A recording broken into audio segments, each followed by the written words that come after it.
Hello, and welcome to my universe. Oh, it is time to start the next picture, so that's why we got the scary blank canvas here. So, before I do anything at all, let's make it just a little bit less scary, and make it gray instead of white. There we go. Now it's slightly less scary, I guess. But, alright, so, for everything in this series, I was kind of intending to only do like bust or waist up, but I felt like with her, she had to do the delinquent stance, and I kept trying to think of ways to do that without drawing her legs. It didn't work, so she gets a full body picture. So we're gonna get that delinquent squat in here.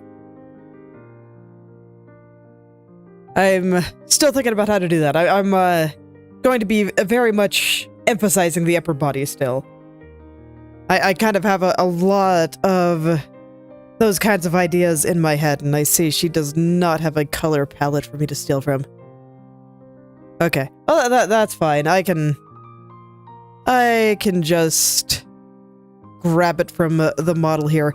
And I also couldn't find a just regular shot of her model here, so my general reference is going to be this guy. But that's okay, you know, it kind of works out because I plan to do something where she's kind of leaning forward like this. So who knows? Maybe it'll actually help me figure out perspective here, because I think perspective is going to be a thing again.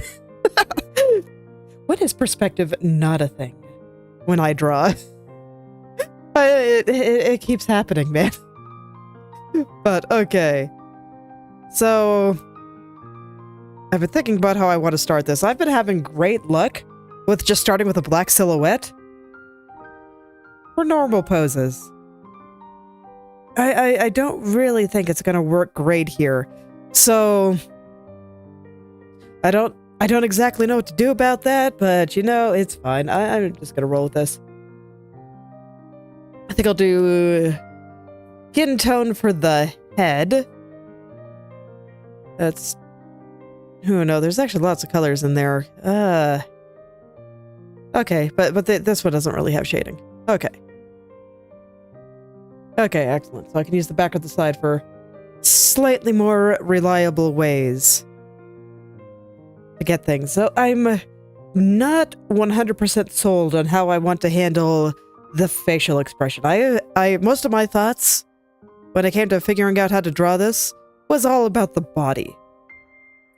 But I do know one thing. She's going to be leaning forward and looming over you despite being, you know, freaking tiny. That's kind of what I want to go for. So just, you know, pretend like she's up on a desk or something. Let's see. So, you know what? I'm just going to go with my usual oval. It's very convenient. I like starting with this. It's very easy to draw, and as long as I draw it oval-shaped instead of circle-shaped, I will get a general idea of the tilt of the head and whatnot, too. So, how do I want the head to be tilted? Probably... if I want to go for a looming pose, I want it to be high up with her looking down. So, I think that's what I'm going to go with. And I think I wanted her to be, like, right over us. So that means that we're going to be seeing her from roughly head on. So not a lot of left or right movement. So nothing like this. Just strictly down. Yes.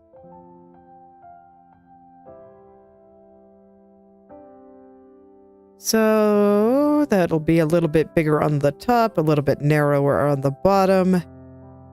And that's going to be the starter oval. It needs to be way bigger than this for what I want to do, but let's see. And then I want to leave enough room for the ducky.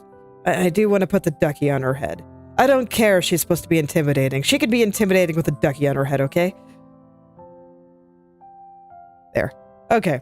So I'll just start with that for the head. And the body I'll do in black. So those unfamiliar with what I'm talking about when I talk about the delinquent stance, that's kind of where I'm going to do a little doodle off on the side here just to kind of remind me. So that's where you got the head. It comes down into the body. I'll draw the arms later. And then they have like this a squat. With the knees kind of coming forward there. The feet under here kind of like this. And then an arm resting over that. And then the other one is going to be holding the baseball bat on the shoulder. So something kind of like that.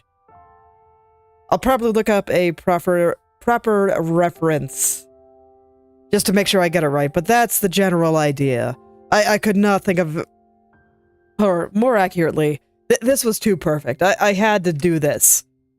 It was required. given the nature of the character. So let me go find a reference that I like a little better. Let's see. No, I want this group to be over here. Okay. I have a few groups of reference images. I have like a dozen Google image tabs open for this. I forced myself to use new ones or to not open new ones and just replace old ones. Otherwise I get problems.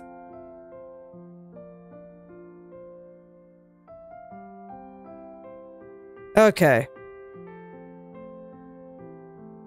Let me see. Can I find one that's at an angle that's not awkward?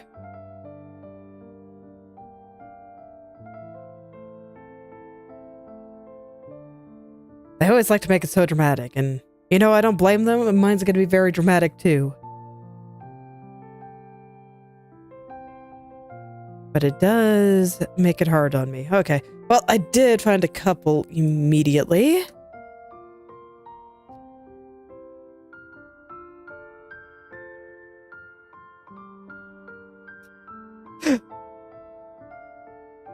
Look, I always appreciate it when I can find what I'm looking for pretty much immediately, because it means that I am thinking correctly. The internet knows what I'm talking about.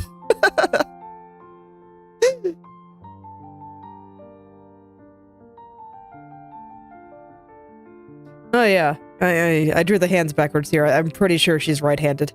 Yeah, that's fine. I'll make sure to do that on my actual picture, but this is how you know I am, in fact, finding references. Because I just notice small things, and especially when it comes to mixing up my left and right or drawing the hand backwards. By the way, the drawing I'm drawing off stream, I drew the hand backwards again. I just remember, man, there's something weird with this hand, but I cannot place what it is. And I come back after taking a break for a bit, and I look at it and I'm just like, oh, yeah, the hand is backwards. The index finger's on the wrong side. It keeps happening. All right. So, from what I'm getting, by default, a lot of the time, right now I kind of have them above their hips here on my little doodle, but what actually tends to happen, see that this is exactly why we look up reference, is it goes down further, and it looks a little bit more like that, with the knees up a little bit higher.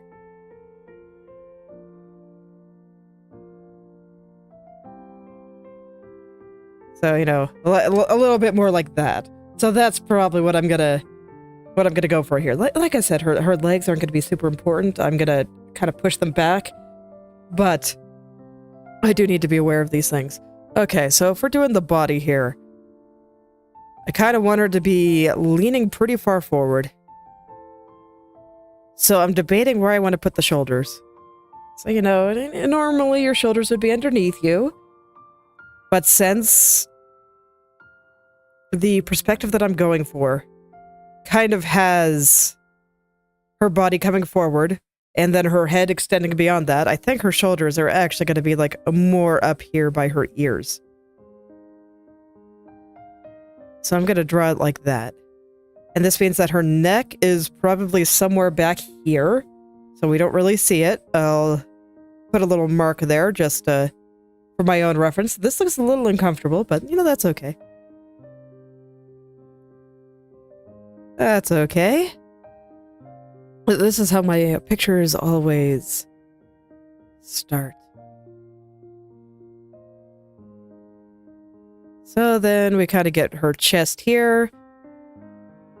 She has some boob, not a lot, but I will get the bit in there that she does have, and there we go. So something like that. Be a little higher. I might have to make things a little smaller. I'm not quite sure. And then for the shape she's going to be on, or yeah, in her case, she's standing on it as opposed to coming out of it. That's what I see in my head, so that's what I'm gonna roll with. I want to use the cute little crocodile from her ending screen. It's gonna be a cute little crocodile shape, and I think it's gonna be great. I actually have thought about pretty much all of these ahead of time. This is exactly why I didn't want to do Anya until she debuted, because it can be hard to know exactly what to draw for them until you kind of see them in action.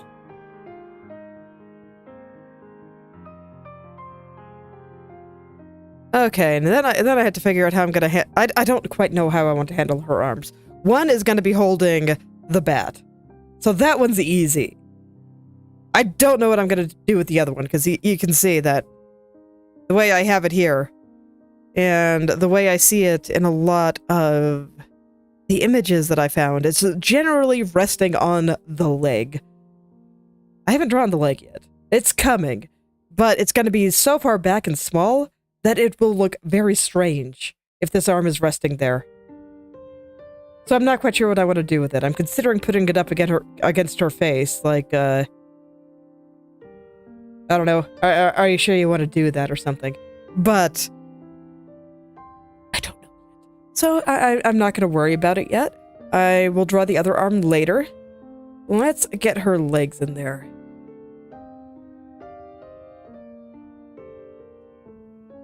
So I think I mentioned last time, I was like, this pose is going to be hell to wrangle, just like everything that I do in this freaking series, I swear. And this is where I was thinking. Because I want to minimize her legs. I want them to be there. But I want them to look very small. I want her to look like she is leaning very far forward, because I want to kind of emphasize the upper body. And for that, I do kind of want to have a little bit of her torso in there. So the torso is going to kind of go far back. I'll just use white for now. Maybe I should call this layer torso instead of legs, since I am doing it. And this will be the kind of tummy part. Yeah, let's do that. So I can kind of plop her belly button right about there. And that's how that's going to work. And then I will wrap her clothes and stuff around it. Fortunately, you know, this part has... the belt here is just over a very nice cross-section that I can use. And that'll be great. Those kinds of cross-sections are great for showing perspective.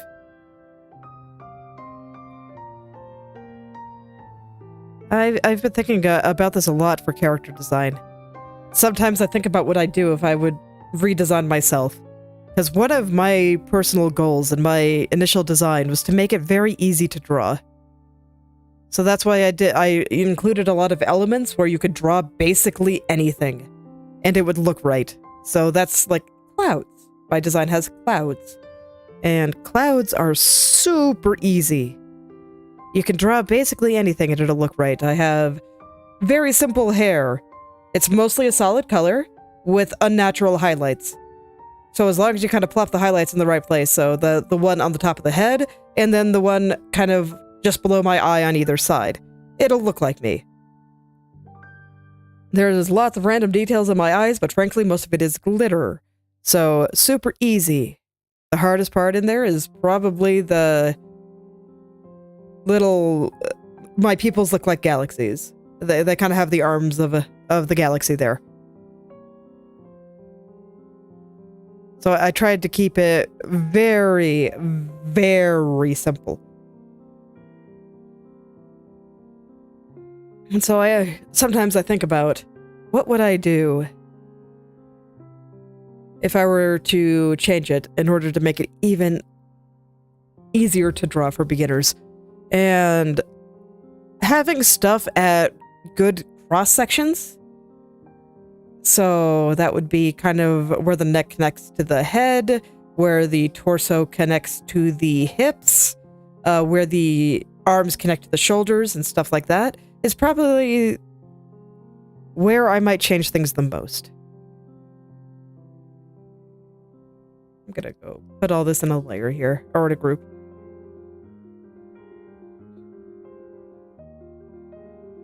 And the main reason for that is, I think once you start paying attention to those cross sections and where certain parts of the body start attaching, it becomes a little bit easier to draw them.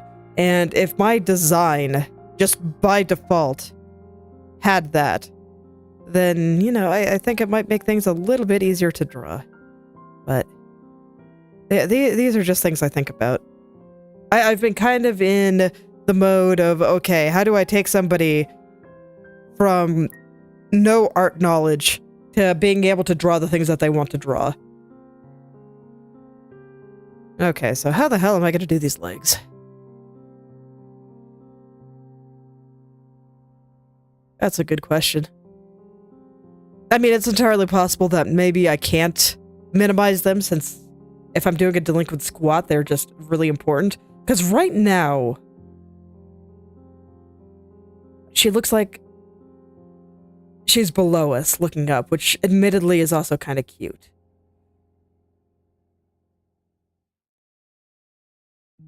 I might have to think about that one, because that actually is somewhat adorable.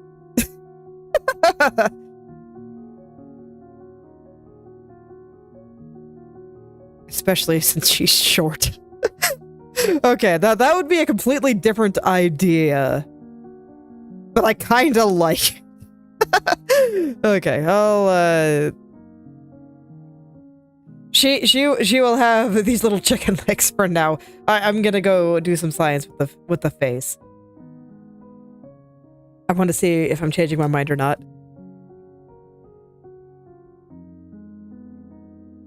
Okay. Okay.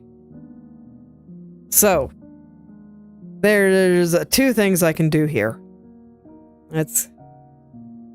And here. Okay. Okay. So, it's time to make a decision. So she was looking down at us. That would mean that she'd have a hairline that's a little flatter. And, you know, her hair would be lower down. I'm not going to change the shape of the jaw right now, but I would definitely have to. So we kind of got her bangs in here, and it'll do something like that. And we got her side hair in here. We're just going to do this all very quickly. At the top of the head, just going to be right about there. Got little pigtails, and we're not going to draw them thoroughly yet. We're just really sketching out the basics. So this is, I think, roughly what we'd get as she's looking down. This bit of hair probably needs to be longer, but it's fine. Okay. And eyelashes. So her eyes.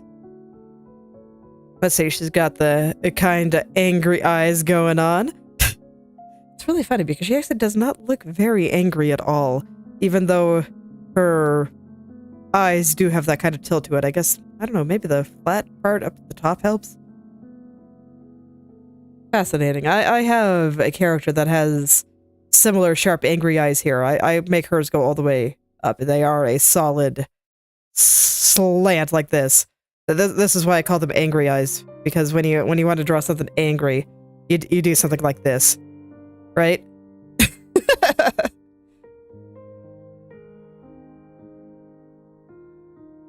Okay. So at this perspective, she has a little bit more forehead.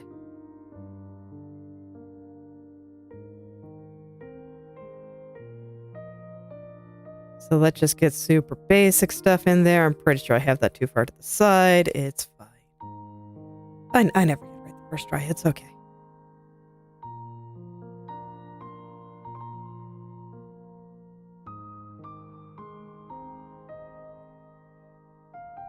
I want to make them a little bit bigger, but otherwise, this is fine for now. And then her face.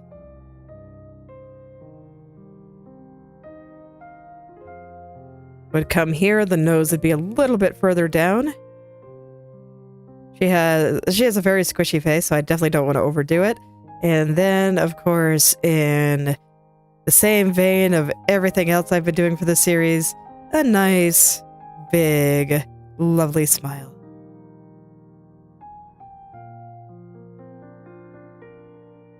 And she gets teeth.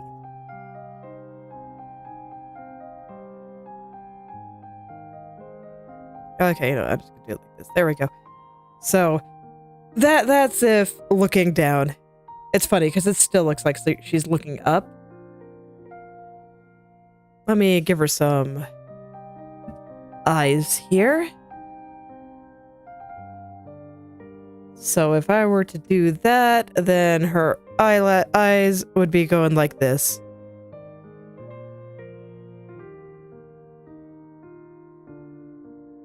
There we go. So, you know, just ignore how mutant everything looks right now. It's fine. Don't worry about it.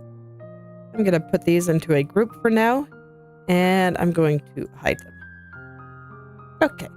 Now let's try the other pattern, where she's looking up. Gonna do the looming delinquent stare while she's looking up at us. I don't know. Like I said, I kind of dig the idea. Because she's so tiny. Alright, so here, I'm gonna make the hairline much bigger. The bang will curve the other direction.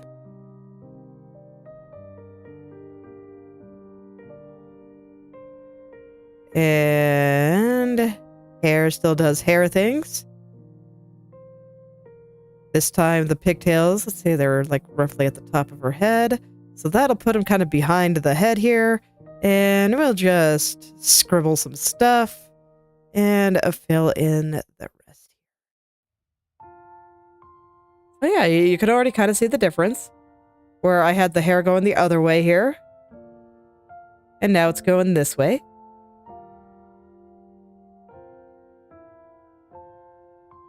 Okay, and eyelashes.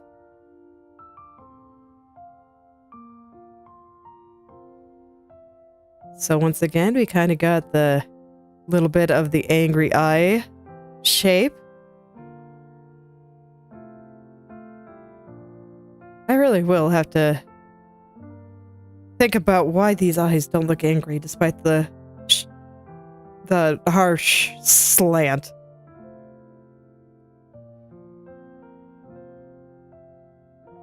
It's probably just the rest of the expression.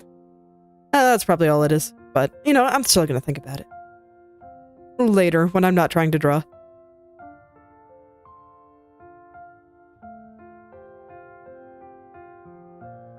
So this time, I want the eyes to curve on a line like this, as opposed to before where I had them doing this. So I kind of have to tilt the angry part a little bit. When it gets flat, it's gonna come back down just a little. So I'm trying to find that angle, and the flat angle at the bottom is going to come up just a little bit, only slightly, but it will come up.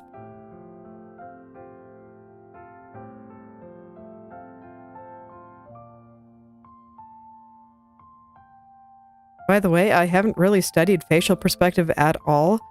This is just bringing a lot of the stuff that I already knew into the forefront, and then really thinking about how it works. I actually think that studying live 2D related things has helped my facial perspective a lot.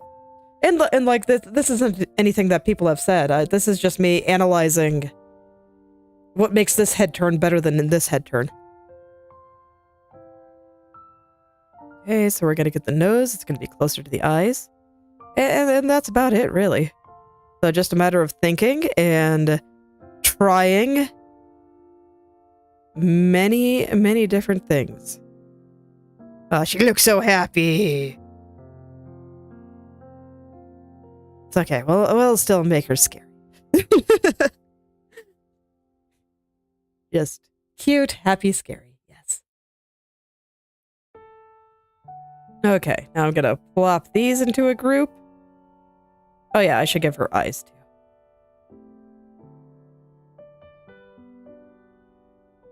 That does help. Tell how she's looking. So in this case, she's looking up at us.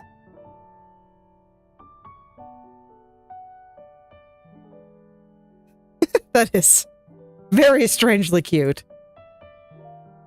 Again, just ignore the mutant proportions and stuff. It's not important yet. Okay. So this was my original intent. But I don't know. This is kind of cute. Man, how the hell am I supposed to choose?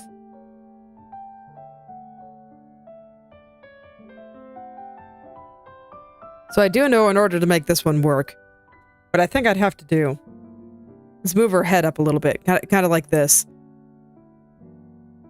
And, probably remove tummy area, actually. So like this, and just have it go straight into the legs that are kind of behind her. The idea being she's leaning really far forward.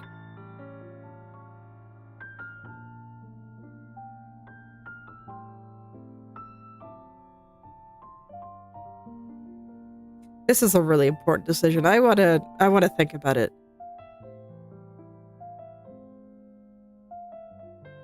Okay.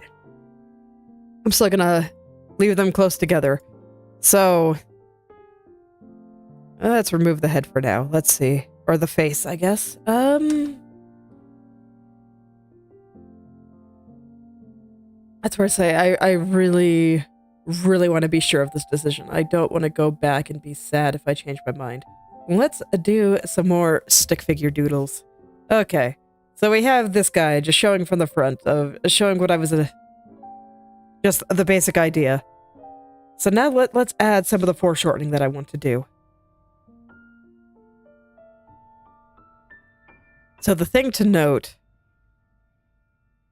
I am looking at a few references again. Generally, and pretty much all of them, if you're looming.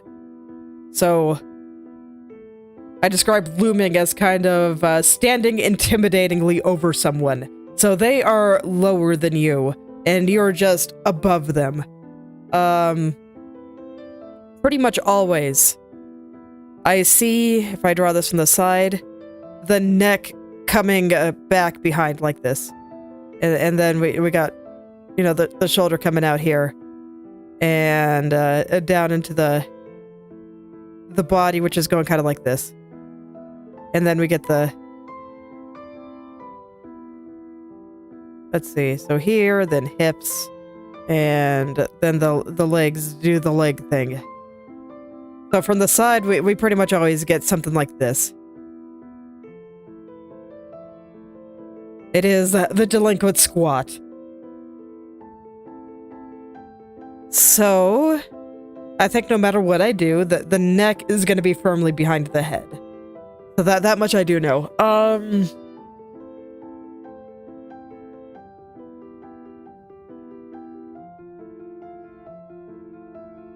Let's see. Look, lots of thinking is happening here.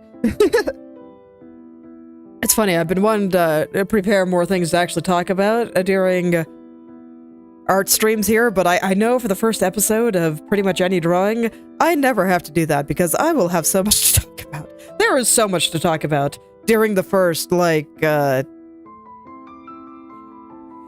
want to say that the first 10th of a drawing, when everything is just kind of getting started. There is always so much to talk about. Let's see here.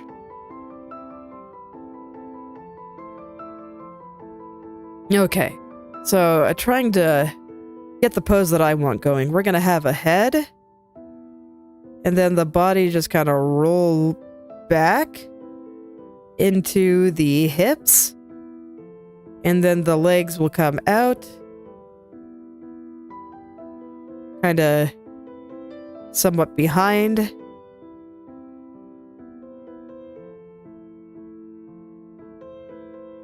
Then we have shoulders kind of back here. So this is one of the poses that I'm trying. And then baseball bat kind of going back here. Let me just draw the arm out, because it's always very casual.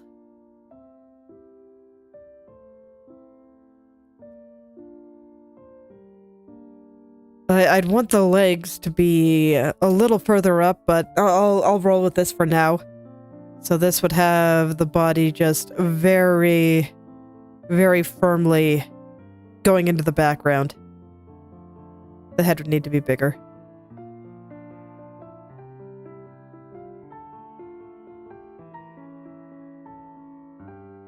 So the reason this is such a debate for me is just that my initial impression, because, you know, the idea here is to do a very dramatic style where I use pure black for shadows. That's how I've done it with Malice. That's how I've done it with BB. It's been going great, and I want to do it a few more times.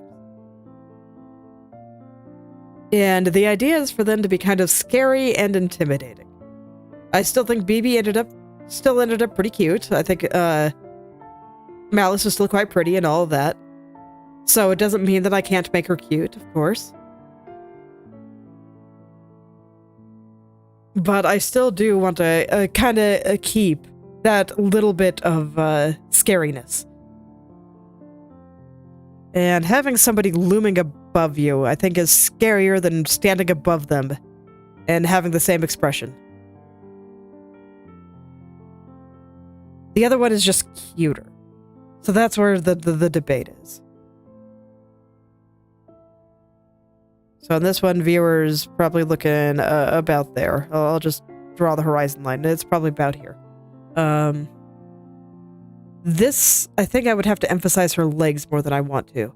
Like I said, I want to keep it pretty firmly emphasized in the upper body, which does tell me that having her look up at us might be the way to go.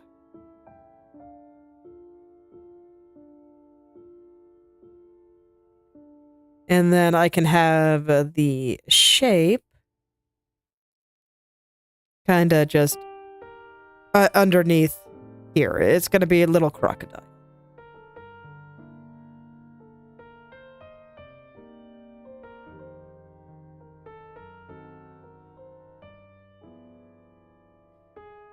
In which, and if she's looking up, I probably won't put the ducky on her head, because then I'd have to put the ducky like way back there, and I don't think that works quite as well. Maybe the ducky will just sit on her leg instead. Or maybe you make the shape the ducky. Stuff to think about. Hum.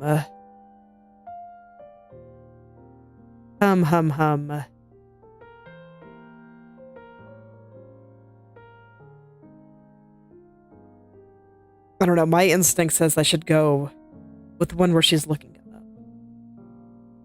Let's go ahead and do a little bit of science with that, where let's put the head shadows in.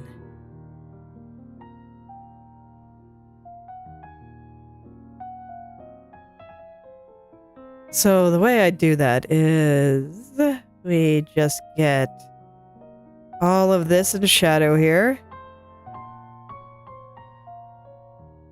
Probably something like this.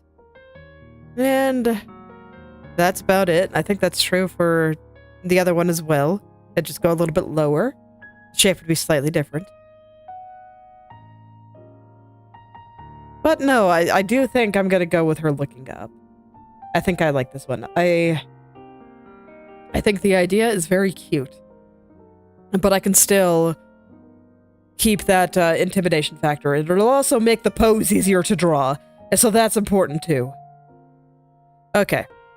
So let's go start fixing those frog legs, because what I'm going to do, I realize they need to be back here for what I'm trying to do with this pose.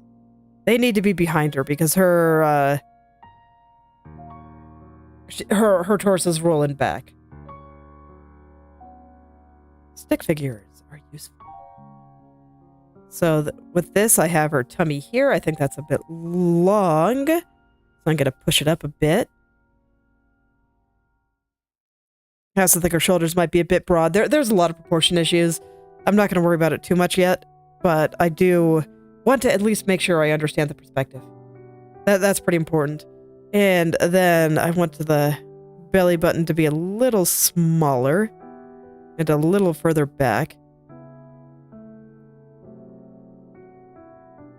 In fact, think we see this in such a way that I will actually be making the belly button dented into her stomach there. And this means that her hips are somewhere back here. So they're just going to be hanging out over there. I don't want to have any random black marks here, so I'm going to undo all that. Okay. Oh yeah, they're somewhere back here. And so her legs will come out of the hips somewhere back there.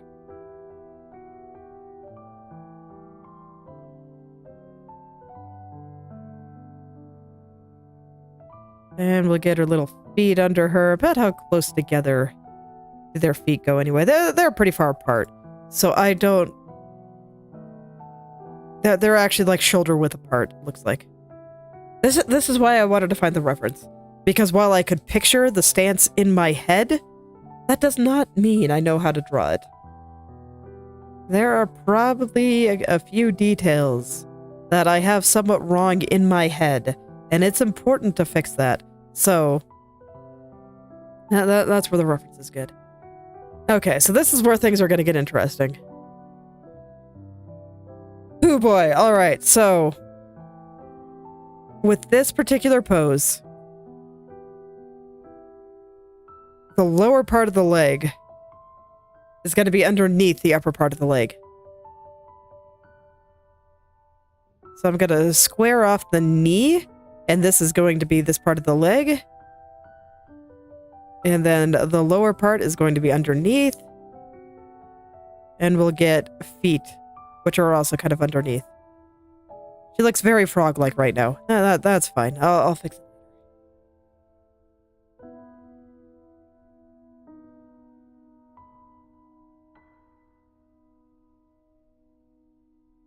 I think this is why so many artists are very, very hesitant to show their sketching process.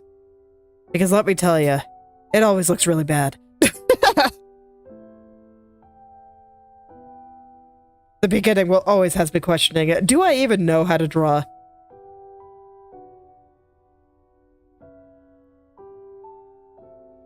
Okay. But, you know, at some point, I'll get everything into a position where, you'll be able to understand. But right now, this is just me getting my basic ideas down. So I think that should work, and then this thing will probably fold over her leg here, go off to the side, so we'll be able to see the structure of her legs.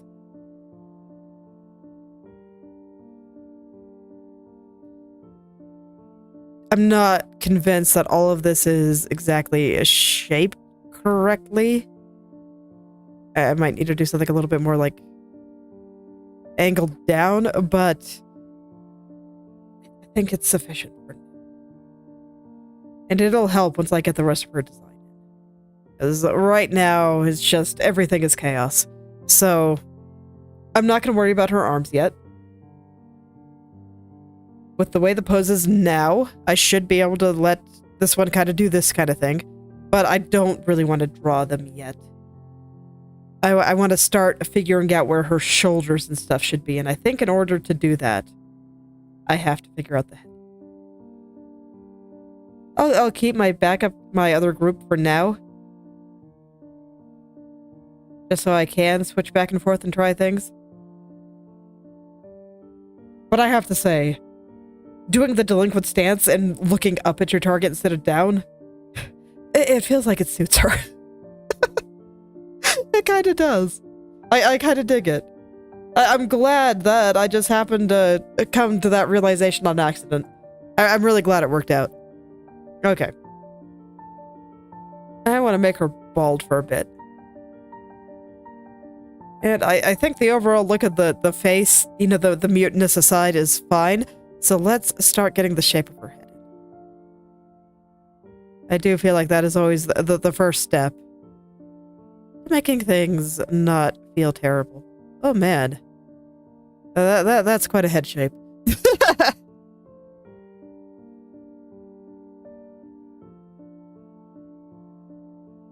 Starting a new picture just always makes me feel like I have no idea what I'm doing.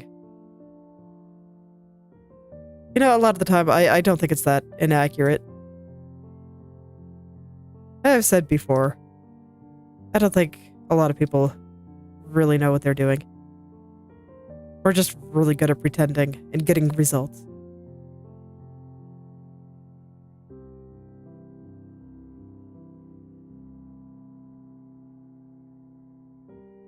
Okay. So she has a really squishy face, right? Oh yeah, man, look at those chubby cheeks. Just want to pinch him. Let's get those cheeks chubbier. And then I'll have to think about how to sell the delinquent stance with her looking up. I think I can do it. I've done weirder things. So this will be interesting.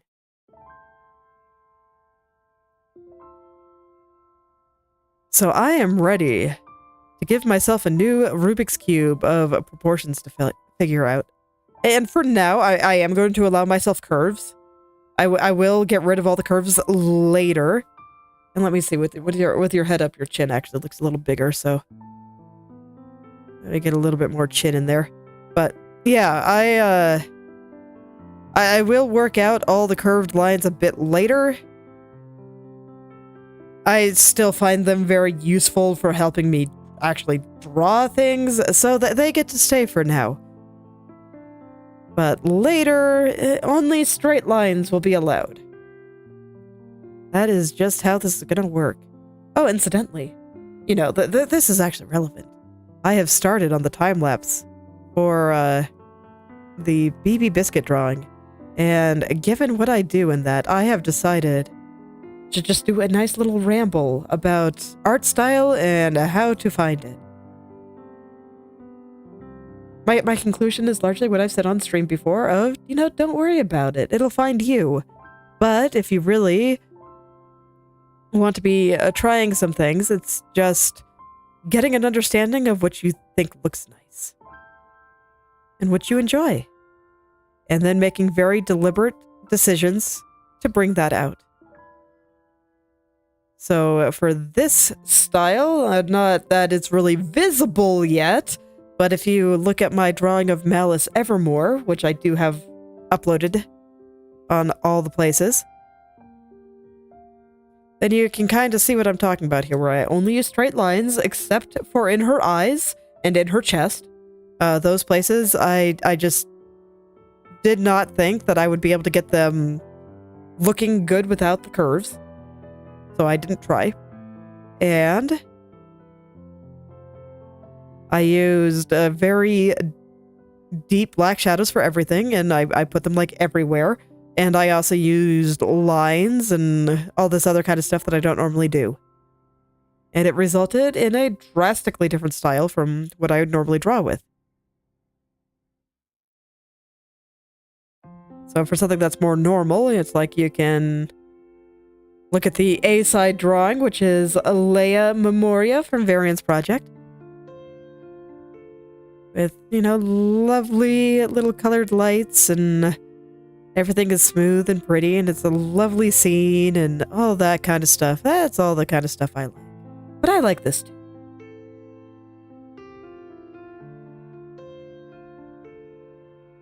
But I just touched a few levers. I got rid of basically any colors in the shadows and just made it black. And I got rid of a lot of the curved lines. And that just made it really, really dramatic. And suddenly I have an entirely different style.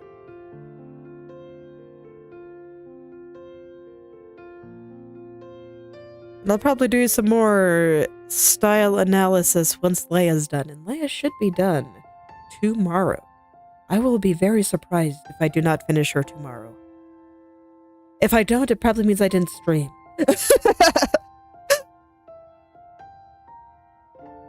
Which will mean Saturday. Get to think about something. So we get to do a little bit of style analysis. It'll be very exciting. I've been looking forward to it.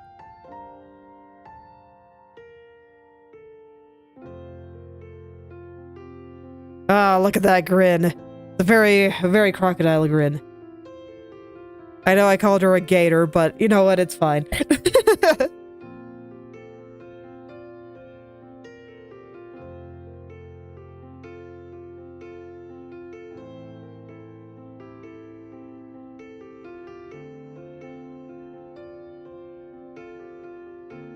Given the concentration of autism in face connect related things, I wonder how many people are going to get mad at me for that.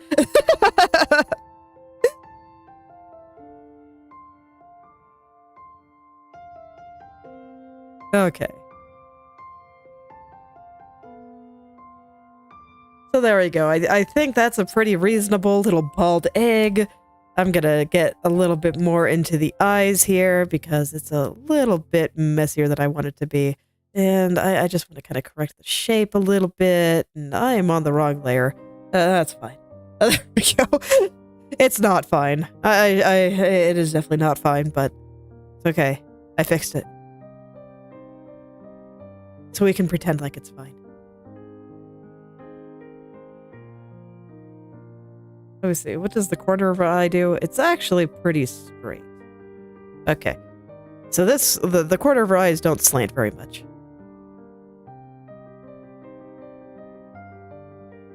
The bottom doesn't either, but this is just perspective things.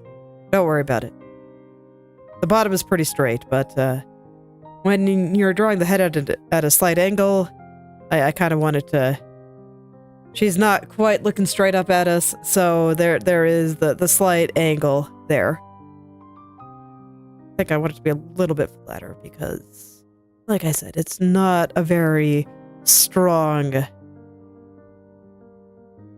It's not a very strong angle. There we go.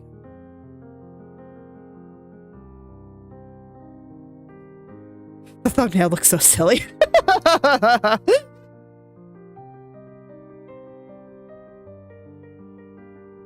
I think this is the real reason the blank canvas is scary. Because I know the next thing I'm going to put on it is just going to be something that haunts my nightmares the next night. Yeah, I finished BB last time, so now we're doing a Nitya nil. You get to see the beginning, where everything just looks terrifying. I was just describing this as something that'll haunt my nightmares tonight. So, but don't worry, it gets better.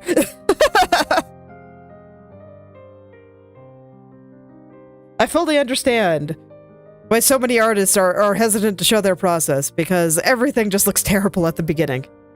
But it's okay, it gets there.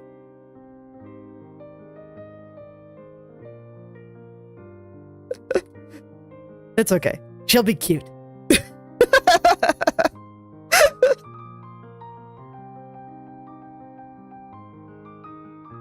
Okay. So now I'm gonna start getting the hair on there. And believe it or not, this looks significantly better than I did a few minutes ago. Because I fixed the shape of her head.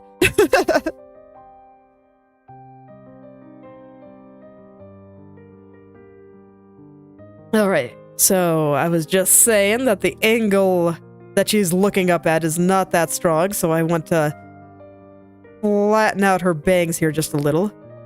Let me look up a reference for her now. I do have them on screen, but I hate scrolling back and forth, so...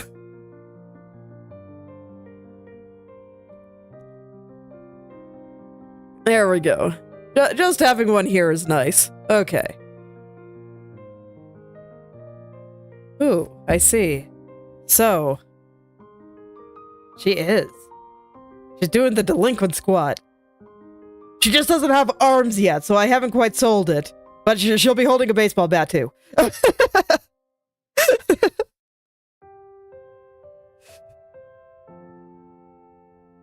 Arms are my art nemesis. The thing I consider the hardest thing to draw. So I don't always like drawing them right at the beginning. Because I need to figure out her shoulders first, otherwise I have a bad time. And I definitely have not figured out the shoulders, because in order to figure out the shoulders, I have to figure out the head. Because I base where the shoulders come out on how the head looks. And that's why they're so huge right now.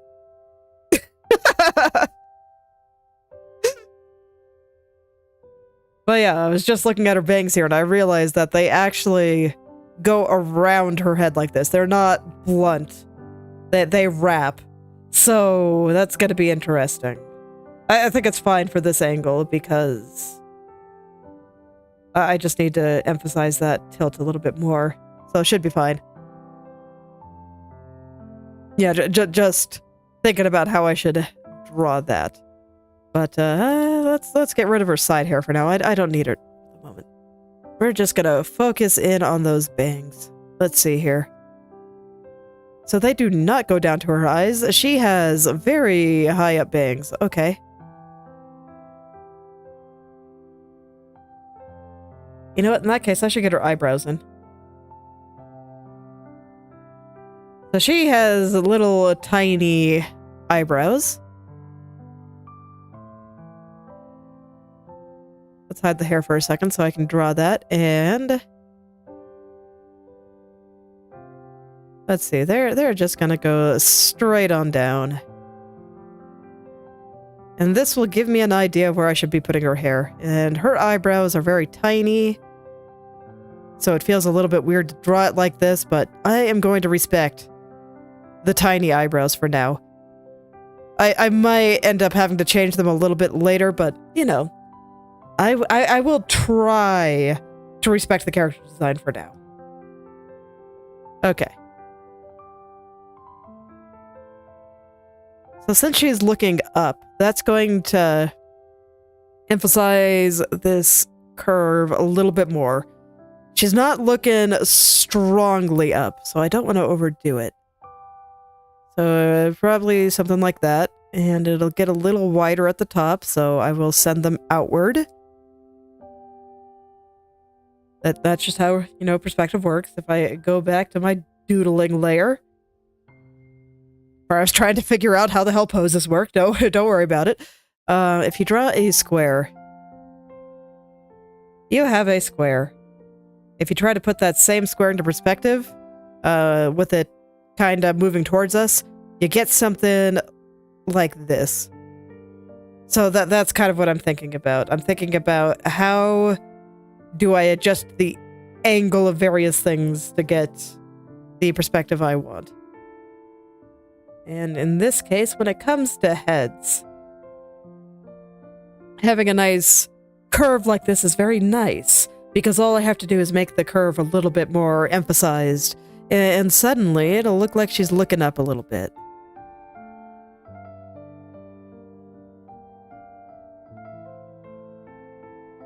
So there we go. Let's see. I want to get the back of her head matching the shape of the head that I just drew a little bit more closely. And her bangs. I'll go ahead and start putting some lines in there to kind of help me. So they're gonna kind of go up. We will not see the top of her head, so it should go all the way up. Something like this. I'll draw in all the gaps and stuff later. Strictly speaking, it's not really necessary for me to get that long strand in here right now, but I'm gonna go ahead and do it.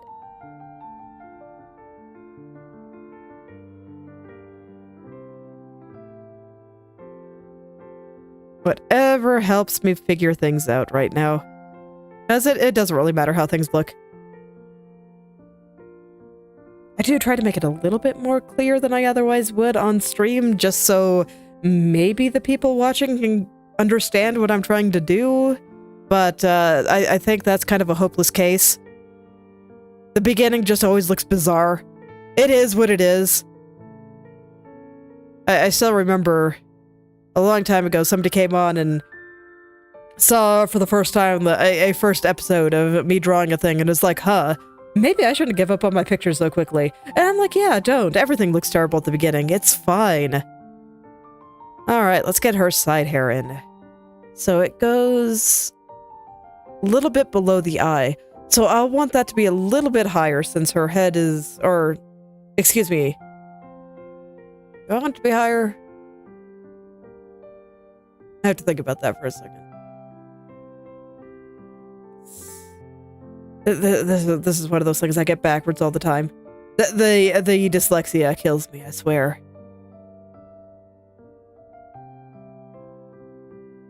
So let's see. No, I think it should be about the same. Okay. I had to think about that for a second, but I don't think it is strongly effective here. Blank canvas is scary. It's very, very scary.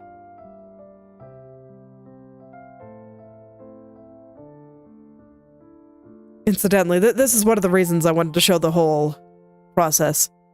Because I think that a lot of our content that I have seen shows the glamorous sides of things, where things look nice and they all just kind of come together quickly and beautifully.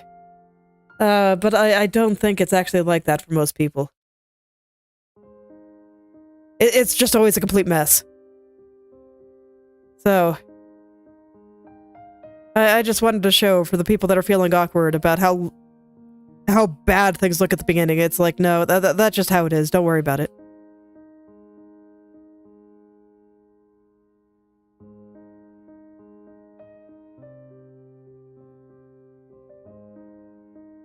It'll look better by the end, but you just need some time to actually figure things out.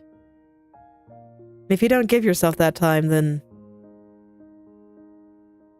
it's not gonna work out.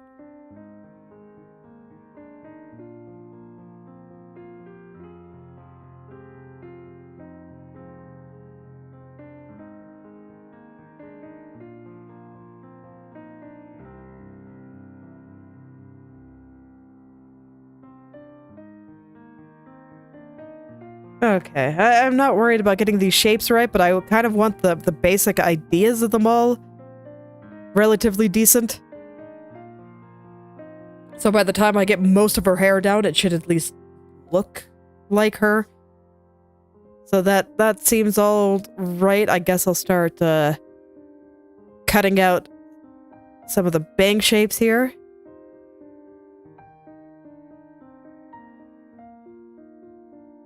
This isn't super important right now. I just, once again, kind of want the gist of things.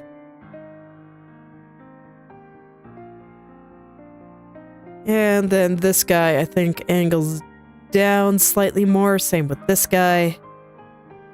But there we go. That seems pretty alright. Let's get her pigtails in. Let's see. At this angle, I actually think the pigtails are going to be behind her head. I'm thinking about that. Do I actually think this? Where are they exactly?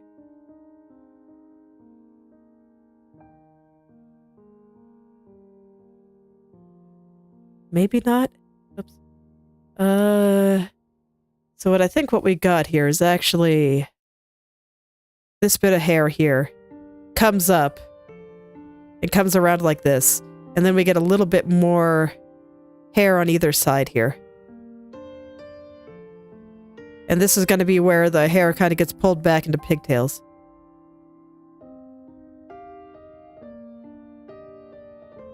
Reference continues to be very, very helpful here. I mean, you can see I'm not copying this. Not at all. Mine looks very different. But just being able to look at what the thing that I'm trying to draw looks like. Very helpful. Okay. So no, I do think that the pigtails still stay on the front of her head.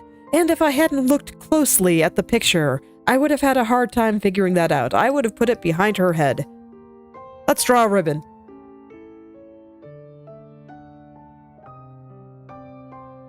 This will help me figure that out. So let's go look at the front view here.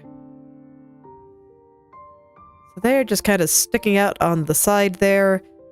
And they're way up on the forehead. She has a giant forehead. I might need to make her hair a little bit bigger, actually.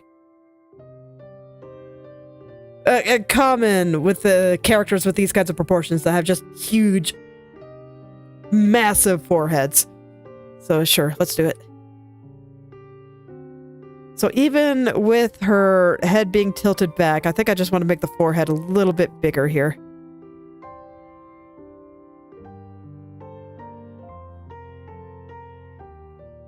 I just feel like I have this part of her hair a little bit, making her head look a little bit too wide.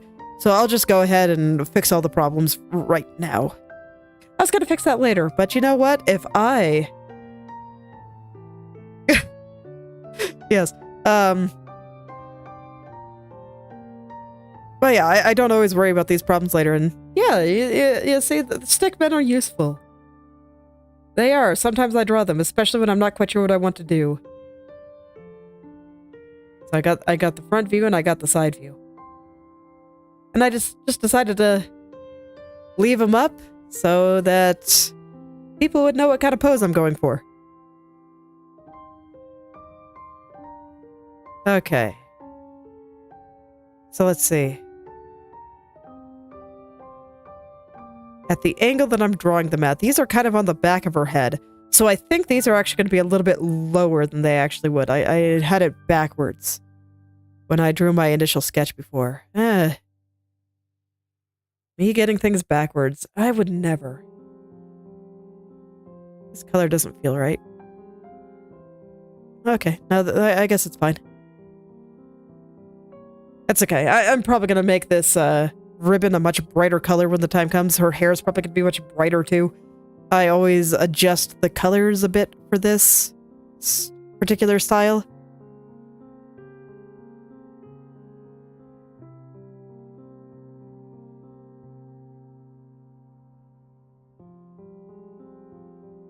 So the ribbon does a thing like this.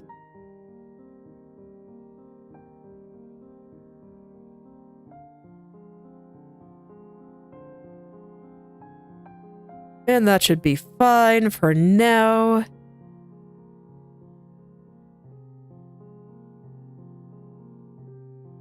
Let's go ahead and get the pigtails in.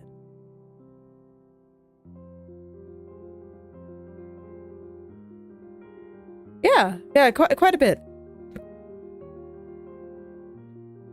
I generally have an idea of what I want to draw before I get on stream. Not always. There's been times where I'm just like, okay, I know I want to draw this character. I don't know what I want her to do. Who cares? Let's go. let's just do it. And I think it's a good way to be. Actually, I need the pigtails to be behind the hair, I think. Because when I draw this later, this little strand of hair sticking out there needs to be in front of the pigtails, so this should work fine. Yeah, for this one, I already had a decent idea of what I want to do. I know what I want to do for everyone in this... in the Phase Saga series, actually.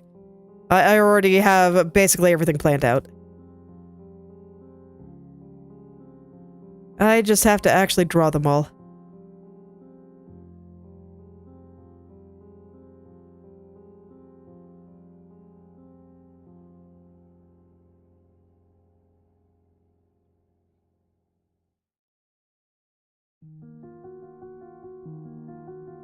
Okay, so I think that has the right impression. I'm gonna call that good. Let's do the other side now.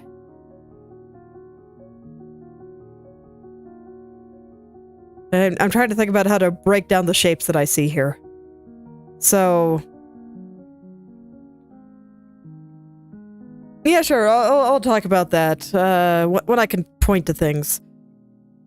But for these pigtails in particular, I see that they are fairly short. They go down to about her eyes. I'm bringing them a little bit lower since the back of her head is moving down.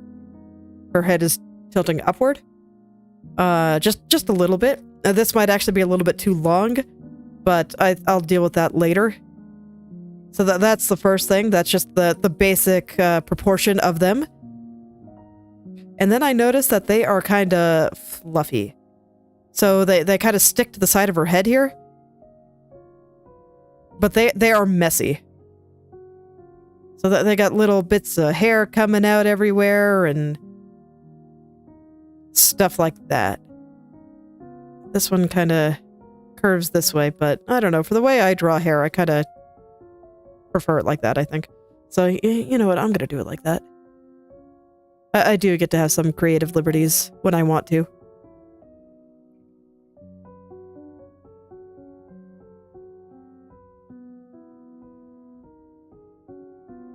And then I'm gonna add a few more loose strands just to make it look a little bit messier. And this will all look better once I have stuff separating it from the hair. I'm not really worried about it right now, so I'm just gonna leave it like that. Silhouettes work for me, so we'll do it like that for now. Okay, and then I guess I can break down the front bangs a little bit. So when I was drawing them here, the first thing I noticed was that there was a curve because they kind of wrap around her head. And then the second thing I noticed was that the bangs are actually really, really high on her forehead. You can see that the top part here does not even cover her eyebrows. Very unusual for anime girls. Most of the time they're like down here. But no, hers are very short. And mostly blunt. So this is like a straight line. For how as messy as the rest of her hair is, her bangs are actually quite neat.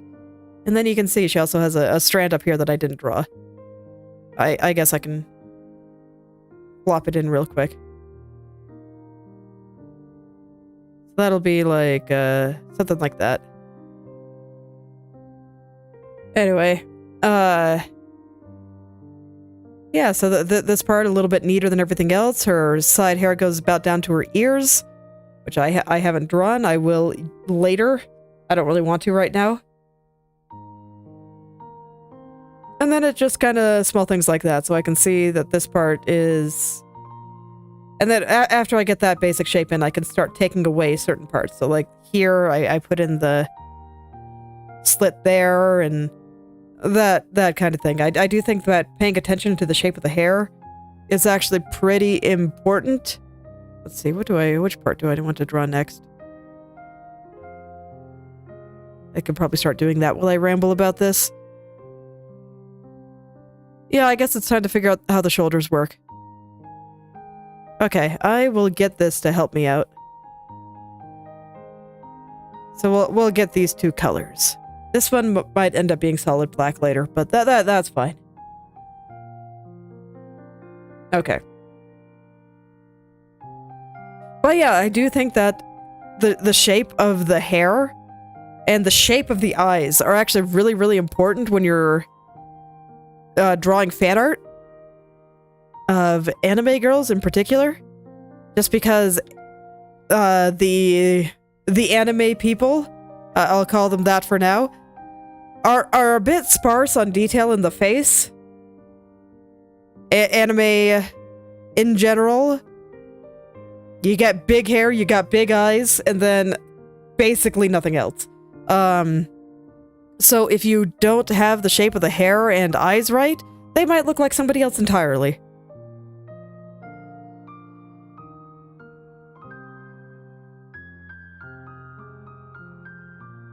So I do think it is worth at least trying to keep the shape of their features there good. You get a little bit more leeway in the body. So let's see, here I'm going to have the collar. I think that's what you call those. You get a little bit more leeway in the body. Okay, so this collar doesn't completely cover her shoulders. So we're going to have the top of the shoulders like, kind of like this. This is the top. And then it goes down into the chest. So it doesn't completely cover her shoulders, even at the top. So I'll leave a little bit of space out there.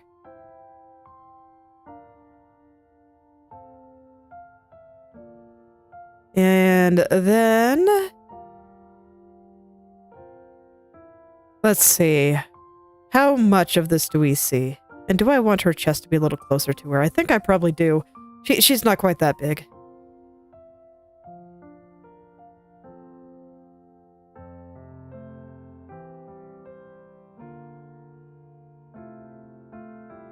Okay, time to get the general shape of all this right.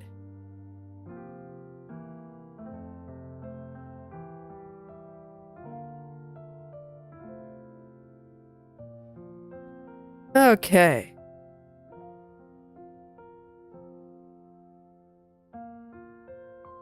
So, I want her tummy to be going far back. That's kind of what I was showing here.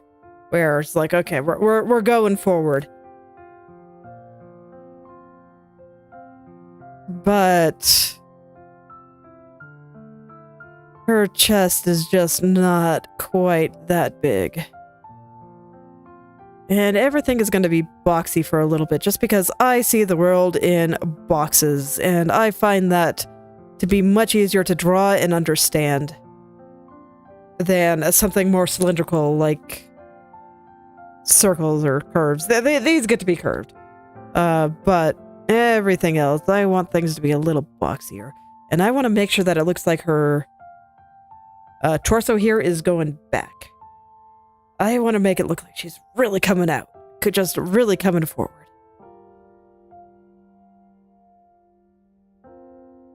I'm not convinced this is exactly right, but it's fine for now. Let's get the rest of the collar on there. So, this is what I was thinking. I'm like, okay, how much of her head is covering this collar, and how much of it is actually going to be there? So when I look at this, and where her shoulders are, where is the neck? It's going to be like right around here. Which to me says that the collar should end right about there, just under the chin.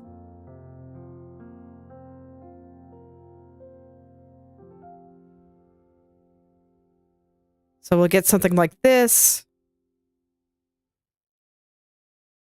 And then I'll put the big red ribbon on it. I think the ribbon should actually be underneath this. Let's find a good color. Later, this will be the same color as the ribbon on her head, even though they're not actually the same color in the design. It's just what works for this particular style. So they'll come out like this. We'll get the knot like right about there. And then they're going to be hanging off her chest. So I want to kind of give that impression.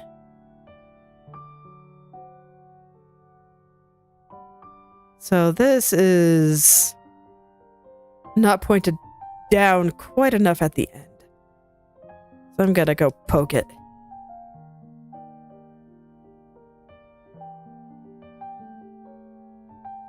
And for the record, the only reason that I'm drawing any of this at all is to help me understand the perspective of the drawing a little bit more.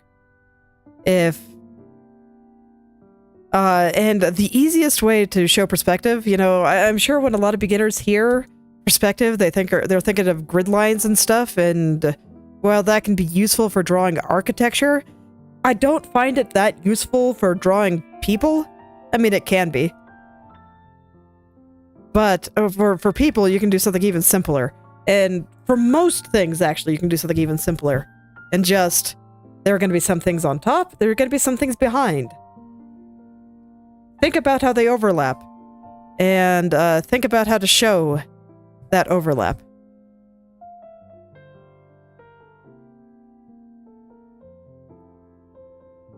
Okay, these actually do meet in the middle, huh? Alright. And then you'll have something in perspective. I mean, if I go back to doodle layer, I mean very literally, if I have a white circle here and a black box here, the black box is in front. It is now in perspective.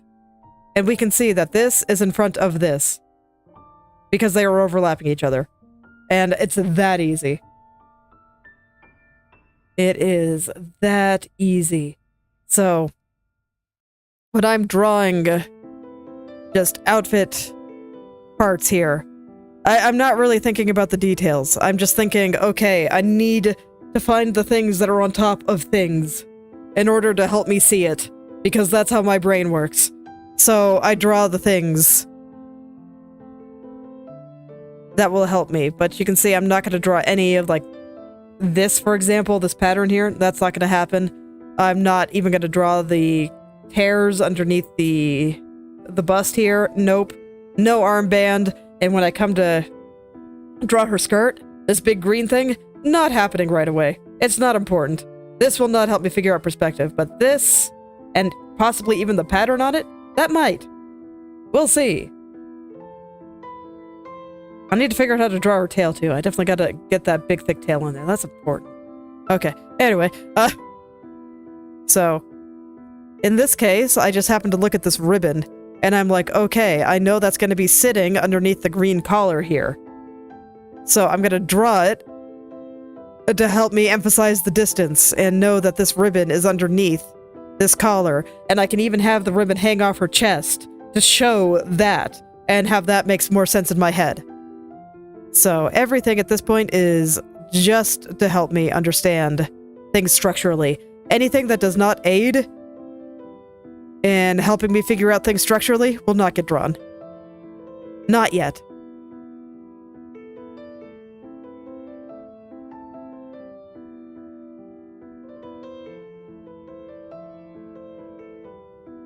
Not yet.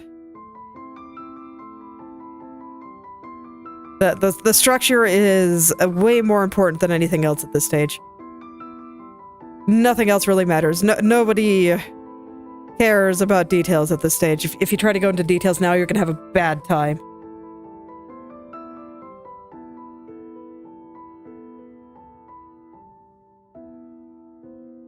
I feel like I say that a lot, but I don't think I've ever really explained why you're gonna have such a bad time if you go into details now. And the main reason for that is that if you go into details too early, you're going to lose the overall perspective of the picture. No, she does not need arms right now. No one needs arms right now. They are not important yet. Actually, they are. But I kind of have to know where I'm putting other things before I can really put arms on her. But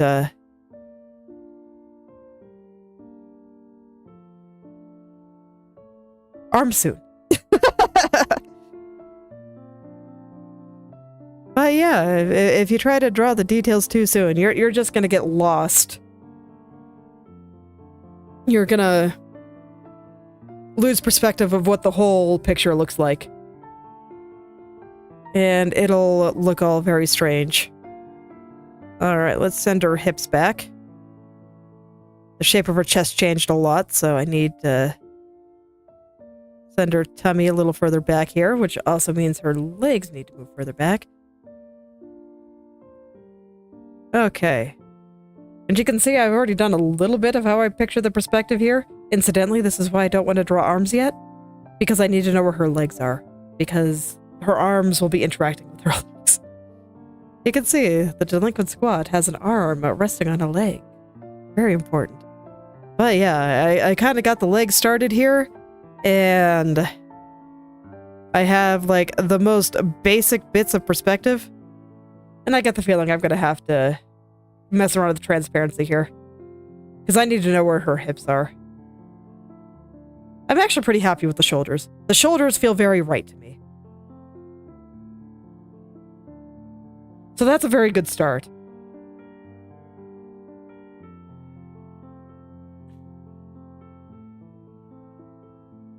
Yeah, let's do it. Okay, so we're going to reduce the opacity here. I'm actually going to put all these into a group. This is going to be upper torso. And I am going to reduce the opacity on all of it, so this way I can see underneath. Then we get the actual torso layer. And this is going to be what connects the upper torso and the hips, so I'm going to lower the opacity on that. And now I'm going to put in where her hips are. So, the way I have this going, I doodled it over there, but if I'm thinking about it from a side... Let's do another side view here, because I don't actually have it drawn like this. This is very relaxed. What I'm actually picturing is a little bit more like this, where we got the head going back there, And then you got a shape like this. And then we got the leg coming up here. And don't mind that it looks like she has a tail. I mean, she literally does have a tail, but I just haven't... I wanted to honor the curve. The curve was more important there, so I drew it a little long. It's fine. And we just have her lean in really far forward.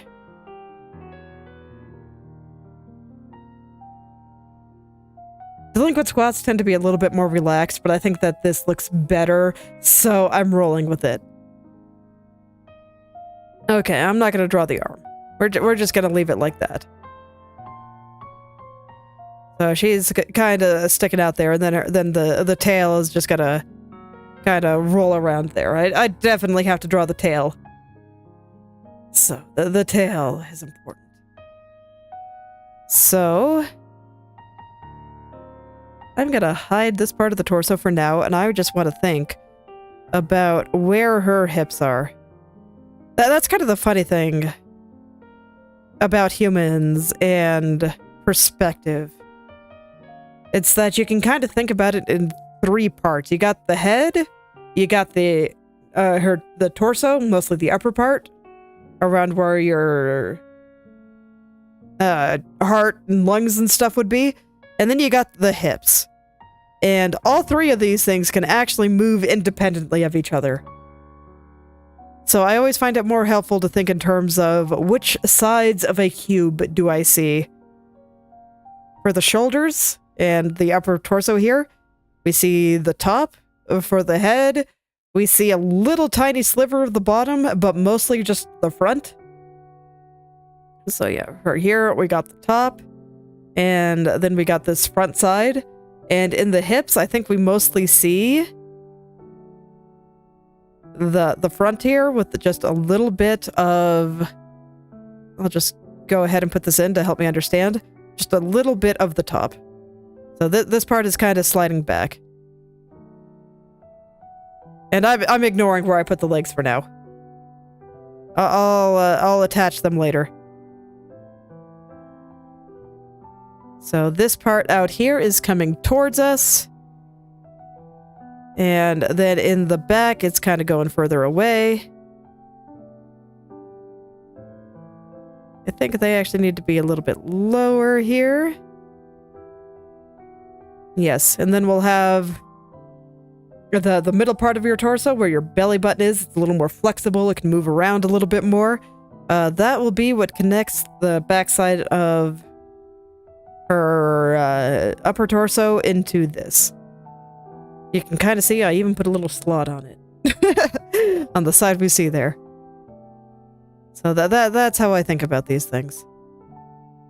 Right now I think it might be a little long.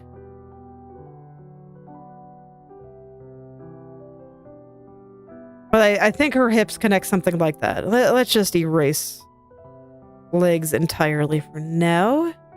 And I'll redraw them. So, the legs connect to the bottom of the hips from the side. Or the bottom, as the case may be. But, yeah, bottom's probably a little more accurate than the side. I don't know. I make it work regardless. But regardless, it's like right here. This is where the legs are going to come. And, with how I have it here... See, this is where things get hard. And this is what... I keep making things very hard on myself by wanting to do weird things with perspective. But this is how you get good. So I'm gonna keep doing it.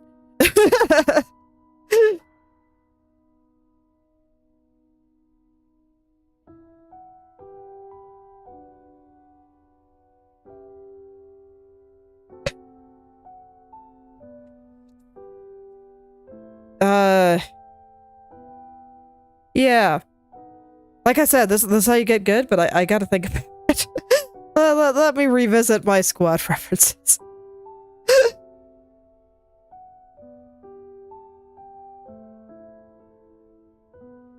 So, from what I have in my doodles here, what I do know is that the legs kind of come up.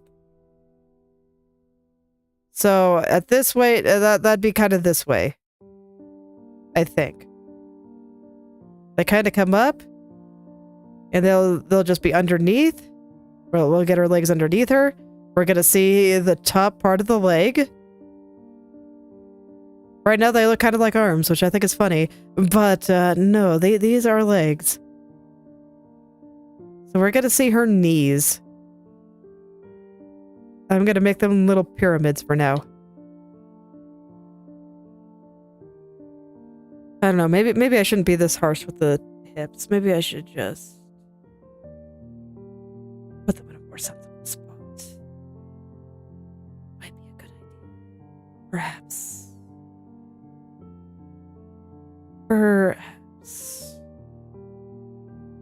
Okay. I don't like the way this looks compositionally, so we're putting the hips a little bit lower. We're being a little bit less extreme. I hate being a little bit less extreme, but you know, someday I'll get good, and I'll be able to do silly things like this, and it'll make me very happy. Okay. And then I know that, so this is the knees. Then we're gonna get, they connect down into the calves here. And their feet are generally about shoulder width apart, so I actually don't want this to be quite this angled. I want it to be a little bit straighter. And then we get feet. I'm just going to draw the foot like this for now.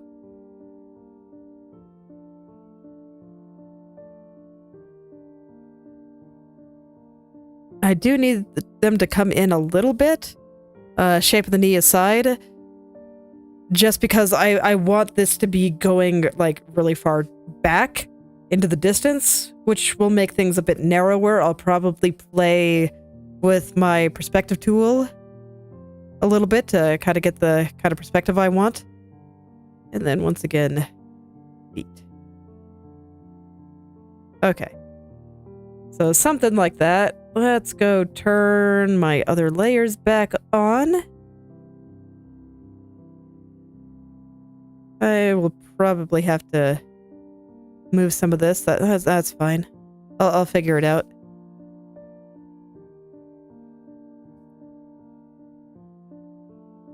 Okay.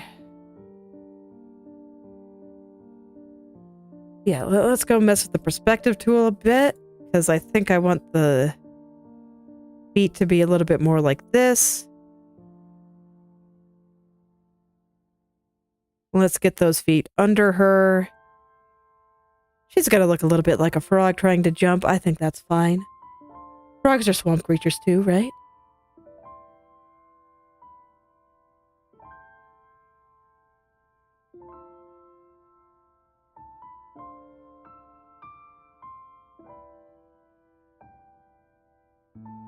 Okay, so what this is telling me is I don't think I made her thighs quite large enough for the angle that I have this at.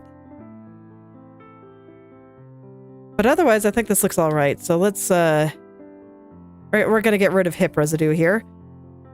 They helped for a time, but now it's in the way.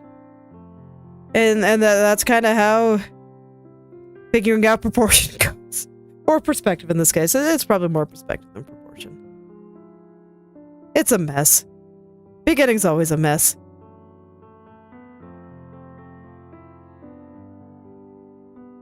Little tiny foot. Okay. I just want to make sure that her feet are under her. And which way do their toes point? They don't point quite like that. I think I might put the feet on a separate layer, actually. Yeah, that seems like a good idea. Let's do it.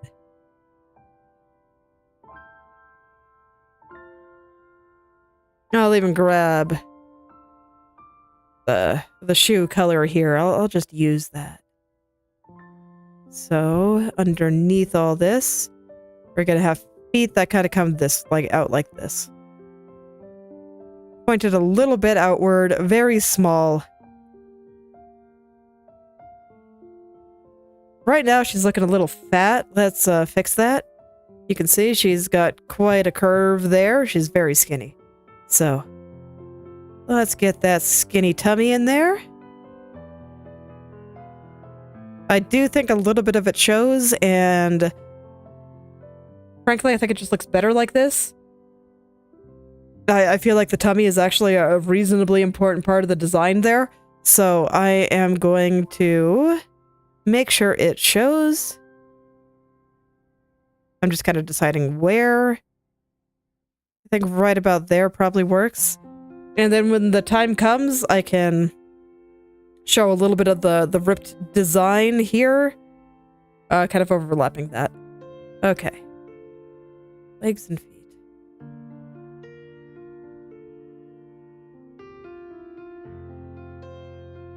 This feels okay. Let's get some of the proper colors in there. Like, this isn't connected properly yet. It's okay. I'll worry about it in a second. And I'm not even sure how much of the exact leg layer will be showing anyway. Because she has a skirt. So that skirt is going to be the next thing. I'm not going to draw the tail yet. The tail will come later. And let's see. So with the way this skirt is going to work. And I'm also realizing these are like going out at 90-degree angles. I think what I need to do, and I should do this even before the skirt. I need to... They don't quite come out at 90-degree angles. They come forward just a little.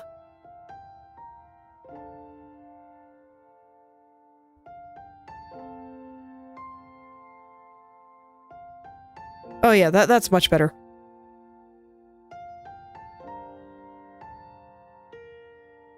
Okay, there we go. That was my problem all this time. I just needed them to come out at better angles. They do come slightly forward. Yeah, and I'll clean up all the shapes and stuff later. This is fine. Let's go back to figuring out where that skirt is going to live. So, it's going to wrap around her legs. And because her legs are actually going upward, it's kind of hard to see at this angle, but those knees are going to be pointing towards us. If you look at my doodles here, the knees always go up. So that means that her skirt is going to wrap around her leg like this. And I don't mind things blending in with the torso for now. I will add these other things later. We're going to get a shape like this, though. And then it'll kind of come out and... I guess it probably just disappears under here. It goes behind her tummy.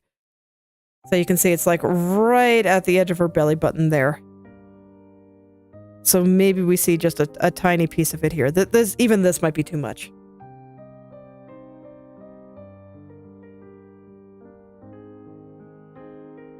So I'm just going to kind of sketch in the basic shapes there, and I think that is probably sufficient for now. I don't really want to put in some of these other details, I don't think. Well, no, this red thing might actually help me. I think they're on both of her legs, actually. Right? Yeah. Okay. We're not going to draw this yet. But no, I think it'll actually help me figure out a degree of the perspective here. So let's figure out where this red thing wraps around.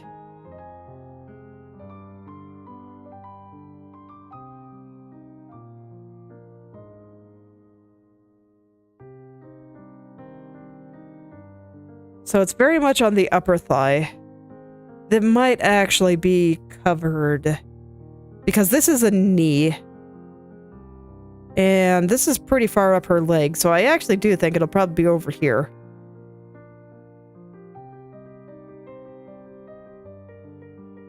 Which means I'm probably made her skirt too long too. We might not actually see the skirt, really.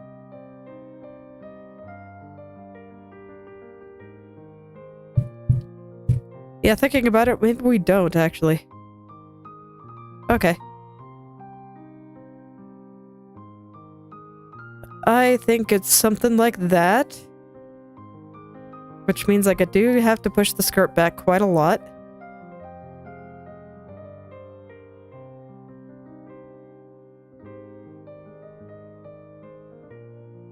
Okay. Yeah, that seems all right. Let's do some socks. So I think those will help too.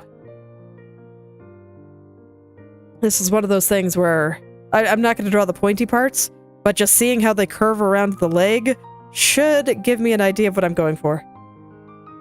Probably behind her, maybe going out this way or something. I'll draw the arms before I do the tail. The tail... important design element, I want to include it, of course. But for figuring out the perspective and general structure of the drawing, really not that important right now. Whereas being able to show just how round these socks are getting, that is immensely helpful. There we go. Yeah, those goes most of the way up the calf, so I think this guy actually needs to be a little higher. So this kind of thing I find immensely helpful. Let's get this guy... Oh no, I think it's actually this guy that's a little bit too big. Let's really get those feet underneath her. Yes. Yes. So, something like that. And once again, I'm not super concerned with the legs being broken, but I still can't quite make out how they're moving. So I'm going to put a little bit more detail on them. Yeah, just on her back. It doesn't really show it. The skirt covers it up, but basically the same place where any animal girl would have the tail come out, just in the middle back instead of on the tailbone. Which I always find kind of silly. Or the lower back, I should say, instead of the tailbone. Okay. I'm gonna go ahead and add a little bit more detail to the legs to help me figure out how this is working. So I'm gonna think about the planes here. Because everyone is made out of planes. So I think we mostly see the top of the leg, but I do think we see just a little bit of the side going down. So I'm going to put that in black.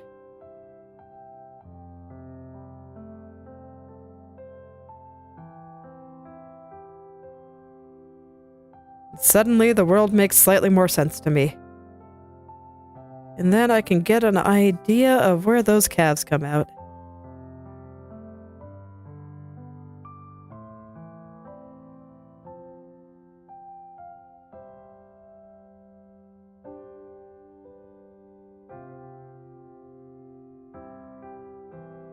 I have to think about it, though.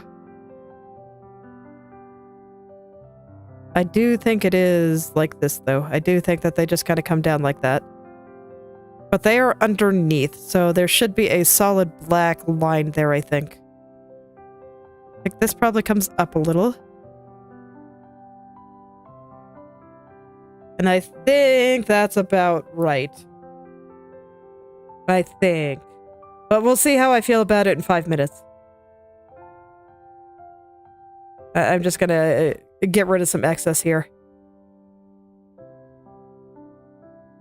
Okay. So I think that's about right. Right now she looks like she's gonna do a nice lovely frog leap, and that's pretty okay. Okay. But I don't think I have her calves underneath her in a way that satisfies me. So I'm gonna make them a little shorter and a little bit further back. Liquefy will save me. It's okay.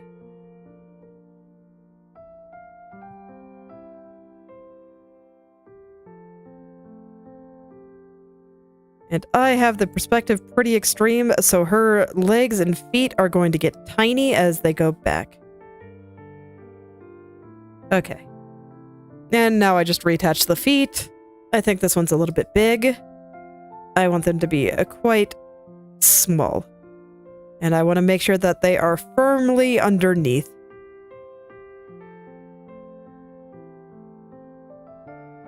then I'm gonna fix the socks up a little bit.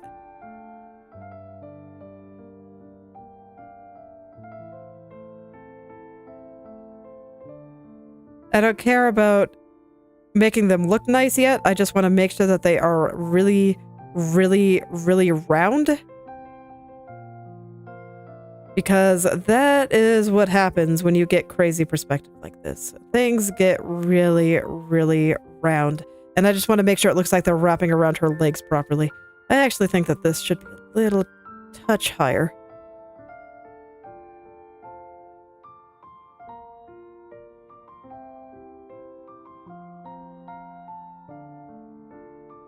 Okay, so something like that.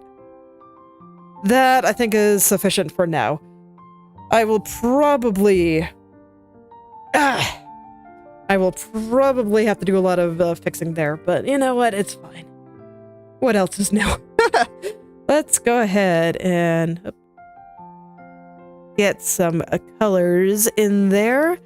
Fix the color on her tummy. I still want the slight hit of the belly button there. And, okay, I think it's time to draw some arms.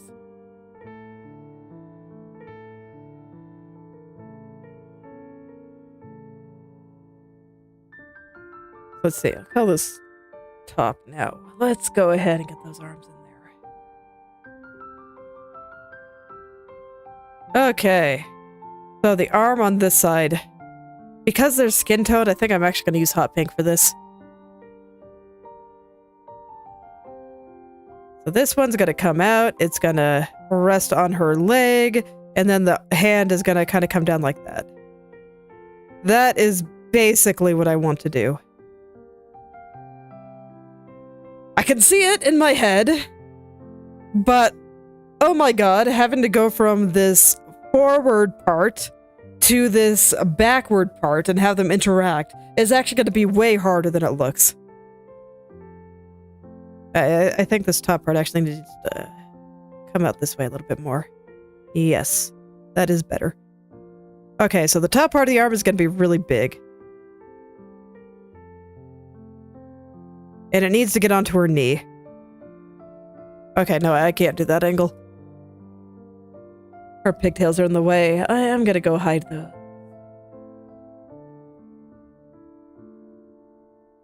She looks oddly cute without them, I must say.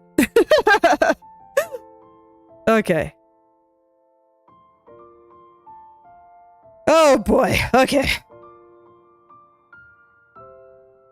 I could do literally anything with this arm. I don't have to be doing this. I can make my life easier if I want. But I'm not gonna. Maybe I need the leg to come out a little bit more then. Okay, I can believe it. Because I can't reconcile the this doing that. No, but I kind of have to. Okay. More doodle explanation time for why I say I kind of have to. So I talked about earlier on how if you have a square and you're just looking at it, we're going to turn the square into a cube now. If I want to put that cube in perspective, we're going to get something like this. And now it looks like this bottom part is coming away from us, and we see a bit of this top side. That is basically what's happening with this entire pose here. So, up here is her shoulders. Down here is her legs. I need the legs to be narrower than I would otherwise make them. And if I don't, the perspective will be destroyed. So this is where I'm asking myself, can I break it just a little bit in order to make the legs stick out just a little bit more? So I'm doing it like this, so that this way I can draw an arm here and have it rest on the knee without wrecking my face. Okay, I'm very accustomed to destroying my face. It's gotten very good at healing. So, let's give it a try. I'll keep the doodle up this time, it's fine. Maybe I should just start keeping the random doodles up, so this way, when people come onto the stream without having seen the beginning, they can just see all this random stuff that I had to do in order to make this work for me.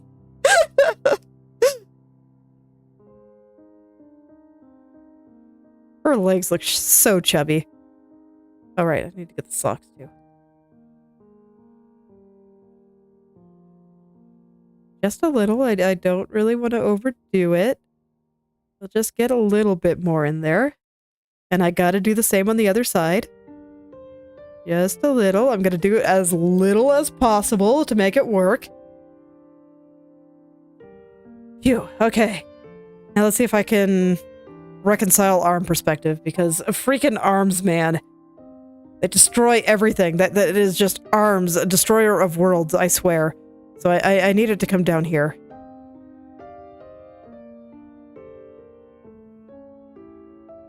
Where's her shoulder? How am I defining where the shoulder is?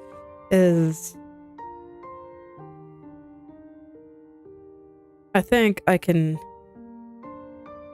do it like this.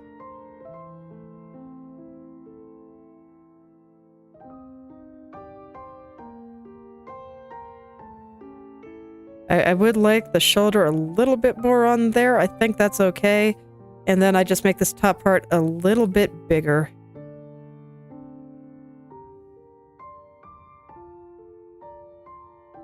Up here, the hand goes down.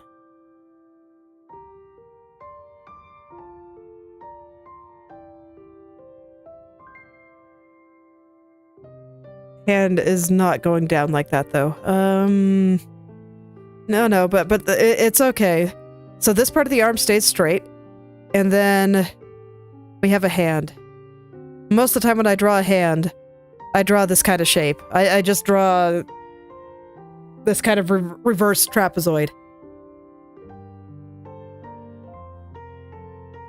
But I needed to make the reverse trapezoid in perspective. So because the hand is going down, I guess I'm drawing a proper trapezoid this time. So I have the thin wrist going out into the hand. And this is how I normally draw it. But because I need to be doing something, shenanigans like this, if you take the trapezoid, or, the thin part's on top, and put that in perspective with the perspective tool, you can see it becomes more square. And I always hate that. It bothers me. But yes, I just have to make it a little bit more square. And this does not feel very perspective-y to me, which is why I hate it.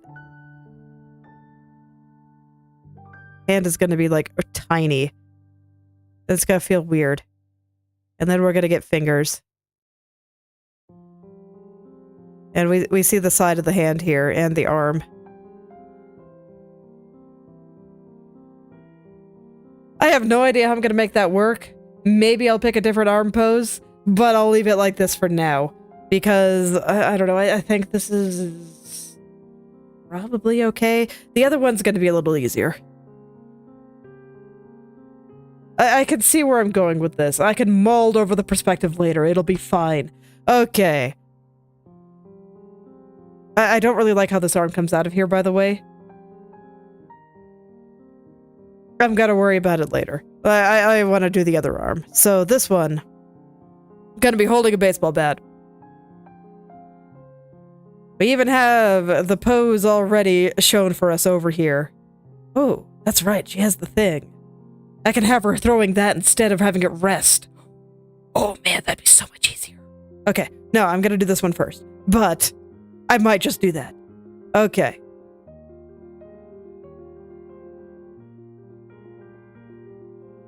I wouldn't mind trying to figure out how to do that perspective, though. Because like I said, this is how you get good. So it's probably a good idea for me to mold over it at least a little bit. I don't think it's the end of the world if I give up, but here we go. Okay.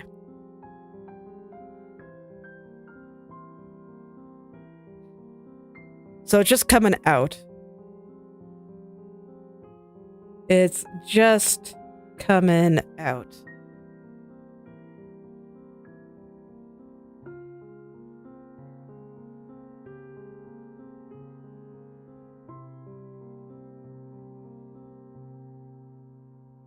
And we get this.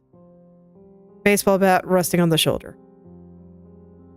And then from the side, that would be like here. Down, shoulder, arm. Probably comes towards us. And then we get the bat kind of doing something like that. It's a little hard to show from the side, but I know what I'm talking about. Let's see. Let's see here. So from the top, I think it'll actually be pretty easy. So we get the head, we get the shoulder, and we should get an arm that just kind of comes over, kind of loops back on itself, and then goes over like that. So I think this will actually be pretty straightforward.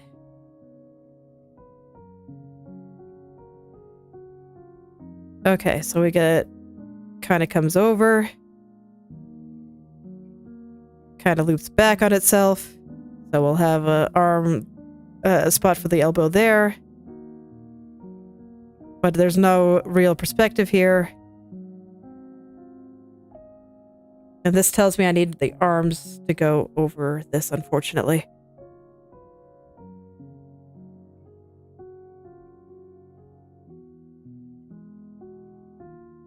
I think I don't want the hand there, though. Let's see. Maybe I need to have it come out a little bit more. Let's see. Out.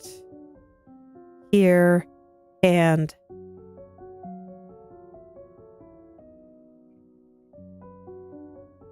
Bat.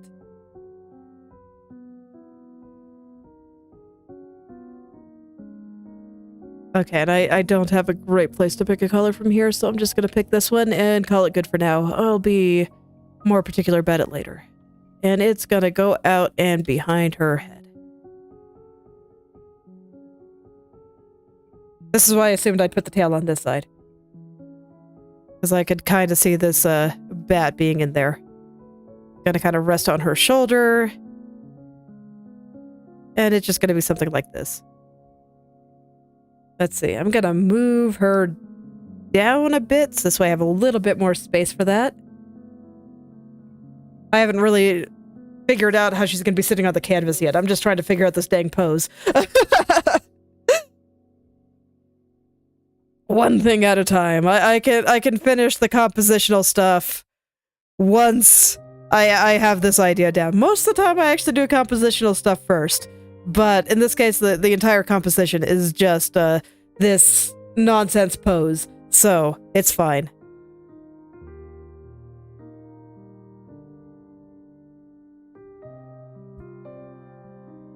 Okay. Now I just want to get that arm a little bit more natural. Right now it's doing kind of unpleasant things. So, let's fix that. What I think I want to do. I want to move the elbow out, have the hand sit on there a little bit more straight. There'll probably be a little bit more handle. This is fine for now. I'll be saying that a lot, because, you know, everything is basically fine at the beginning. You do whatever works. Whatever gets you through the muddy sea of everything just looking very wrong, and no. The muddy sea of everything looking very, very wrong.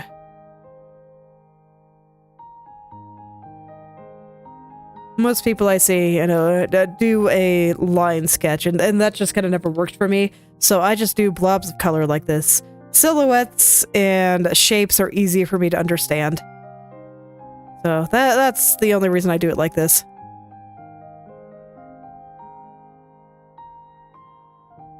Okay. Yes. Yes.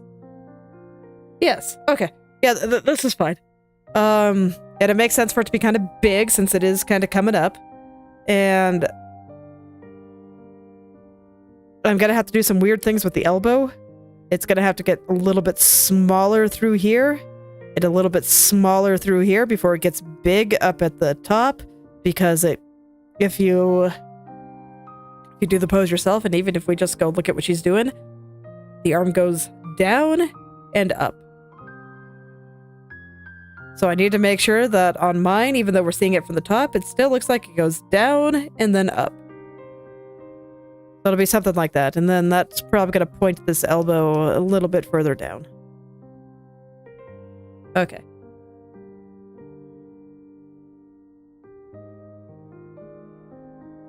I like the arm there. I do. I just don't like the way I drew it. But I like the idea. The idea is perfect. I am going to try to do the thing I want to do. Here goes nothing. Okay. So I'm going to think long and hard about how this arm is turned.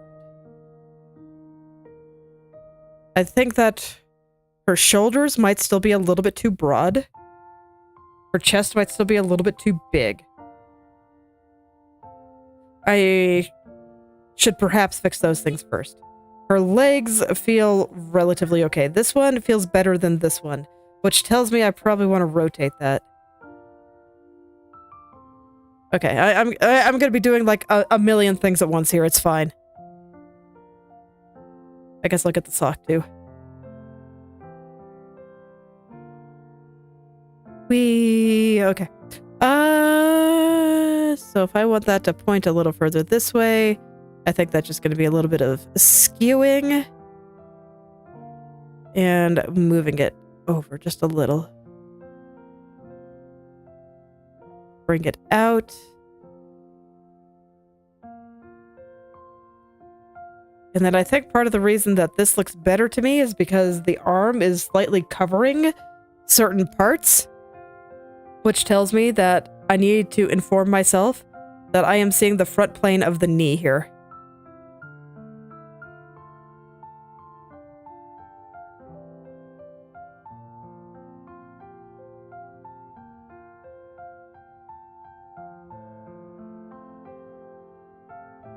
So on the cube, you can see a maximum of 3 sides, and please tell me I'm drawing this on the right layer. I am not. Oh man, I hate everything. That's okay. Let's back up. I had 2 layers selected. So unfortunately, it just picked the wrong layer to draw it on. Anyway, like I was saying, when you see a cube, you see at most 3 planes. So I'm thinking about which 3 planes of the knee that we see here. I guess I can draw that out. So, cube. If you see it strictly for the front, you get that. If you see a little bit of the top or the bottom, you get something like this. In this case, I picked the bottom. But you would never get this. This does not make sense. This will never happen. You never see both the top and the bottom at the same time unless you got some real neat perspective fuckery going on. And that like never happens. So there. And so now we'll see one more side. We'll see this side. And once again, if you're seeing this side, you'll never see this side at the same time. You gotta be doing some real shenanigans to make that happen. So you'll only see a maximum of 3. So I'm thinking about what 3 planes of my mental cube on the knee that we're seeing. And in this case, I have chosen, we see a little bit of one side, and we see a little bit of the front. So for a leg that we're seeing mostly from the top, that's going to be something like this. Where we get this kind of going down, and it's going to be kind of like this. And this is the knee. And this is going to be where the leg comes out, and we'll see a calf kind of come out here. So, something like that. I think it actually connects over here. But, yes. We'll get something like this. And then this is all, you know, it's all shenanigans. But it's kind of like that. If you ever heard art tutorials talking about simplifying things, that's basically what I'm doing in my head. For me, I basically always use cubes. But you can use basically any shape. For example, a lot of people recommend cylinders for the arms and legs. I just don't, because I don't like round things. I just realized her eyes were a little far apart. I wanted to fix that real quick. So this is basically when I go back and start fixing everything and start really trying to get everything right. I have all of my basic ideas down at this point. So this is when I start making things look good, and I make sure that I actually understand what I'm trying to draw, and I fix all my bad proportions. There tends to be a lot of them. Just because I focus on general perspective first. Especially when I'm doing weird stuff like this. If I tried to do proportions at the same time here, I would die. I just try to get them close enough that I can see it. But I'm at the point where, yeah. Well, yeah, and I still... Like, you see, all the details aren't there yet. I haven't even drawn her tail or anything. But yes, the basic idea is done. The foundation is here. So now it's just all about actually getting it to be correct and having it make sense. But I can see where I'm going with this, and I think the idea is very solid. I debated with myself for a long time, but I think it suits her perfectly to be doing the delinquent squat, where you normally be looming over someone, but having her look up at you instead. I think it's very silly, but it suits her perfectly. I had initially intended her to be more looming above you, but no, this is perfect. It is. It was the same with BB, though. BB was a mess. Malice was easier, but BB was a total mess. But I still did that, and I think that the result was pretty okay. But this is where I said, this is how you get good. And weird perspective is one of the things high on my list to learn. So, I gotta draw it. And I gotta try to make it happen. So you're probably gonna hear me ramble to myself a lot and be like, oh my god, why does this look wrong? What did I do? And possibly a lot of internal screaming. We'll see if I can keep it internal or if it becomes external. I don't know. But you know what? It's okay. If you stay in your comfort zone forever, you're never gonna get good. And I want to be able to do this. The bat is in the way. Okay. I want to be able to do this. I think when you can get weird perspective like this right, it looks so cool. And I want to be able to do it. Right now, my skills with it are mid. And that's fine. I can be as mid as I want right now. But someday I'm gonna figure it out. It's gonna be fantastic.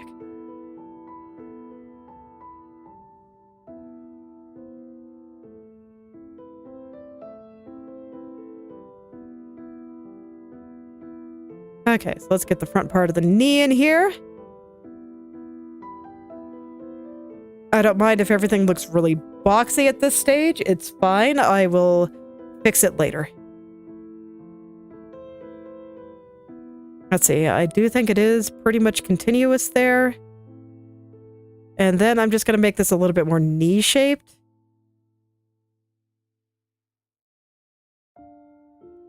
Yeah, I think this actually looks pretty okay. I can live with this.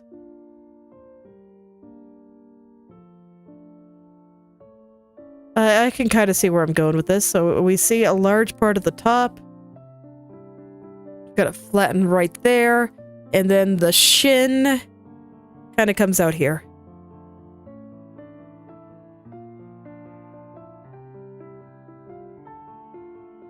And then, because the perspective is weird, I really wanted to taper down. I'm gonna hide her socks for a second. But I really wanted to taper down into something very small. We do not see very much of her calves. They're kind of all underneath this part of her leg here. So I think something like that is accurate. Then I just want to have this follow the shape of the knee a little bit better. But I think I can live with this. I can kind of see where I'm going with this.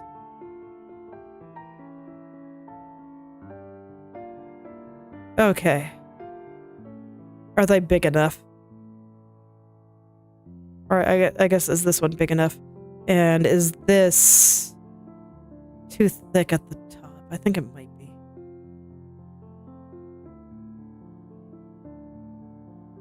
Something like that. Oh, man.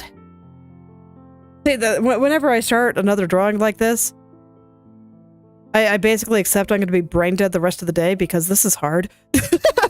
This is very, very hard.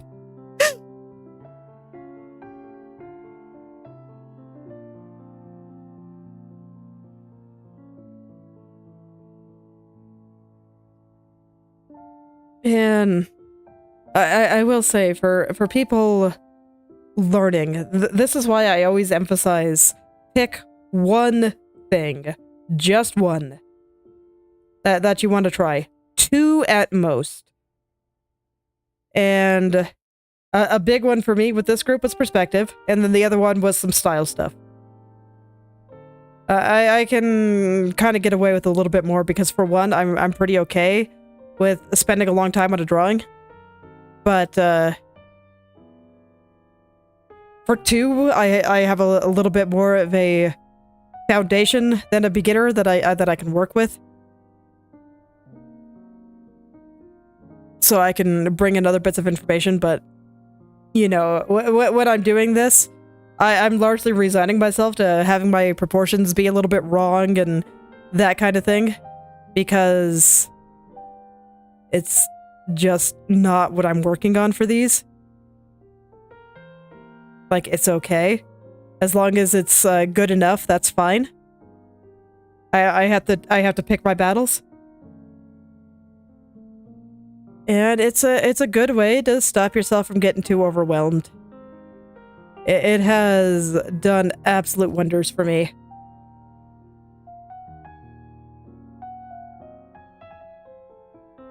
As I remember early on, I tried to do too many things at once, and it worked out for me because I was willing to spend 3 months on a single painting, and that was fine. But, it was pretty slow going. I would not recommend it. Not if you like finishing things.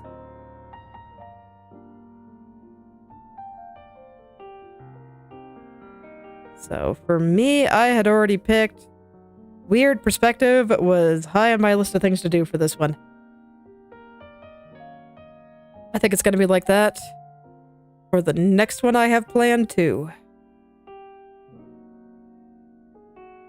But the one after that is going to be a little different, and I'm kind of curious to see what I decide I want to do for that one.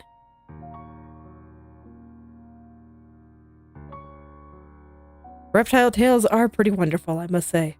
And hello there, James. Welcome back. I too enjoy the reptile tales. She does look like she could beat you up with her tail. It is true. That is a really big honking tail.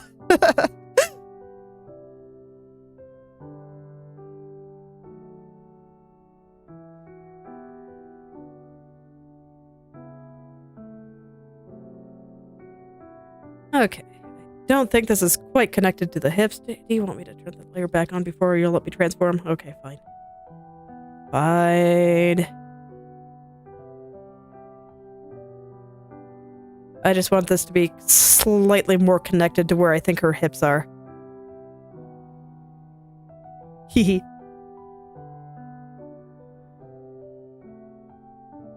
I have mixed feelings about anime girl aesthetic, but I think that's just because I've had too many bad experiences with furries. But Kamemo Mimi, not exactly the same as full-on furries.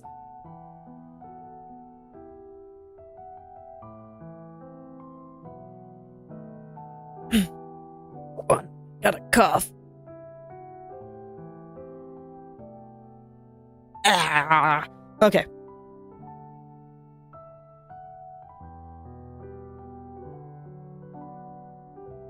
But it's okay. You know, they're still really fun to draw. I do like her design. It's very cute.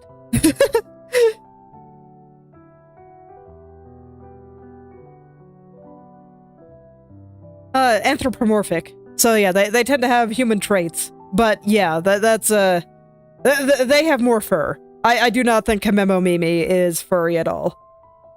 That, you know, just girl with animal ear or tail. Like, that's fine. But once you start getting into snouts, that's where I draw the line. I will not do snouts.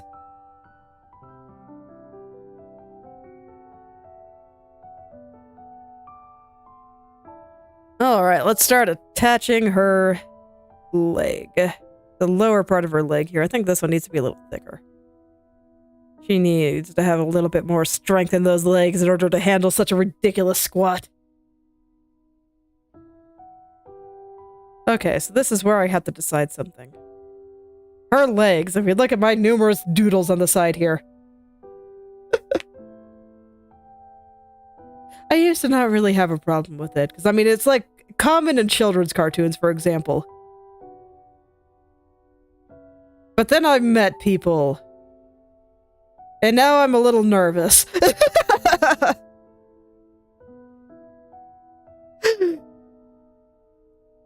Okay. Yeah, when I look at my side pose here, and any of them, I see that the knees are going up. Currently, the knees don't look like they're going up to me. And I think in order to make them look like they're going up, if I go back to my doodle over here where I was trying to figure out what the heck I was doing with knees, what I think I need to do is angle this side plane up like this. Show just a little bit more of the front. So we get a shape like that. And then we show a little bit more of this. So it's a little scary, but I don't think it'll be that bad.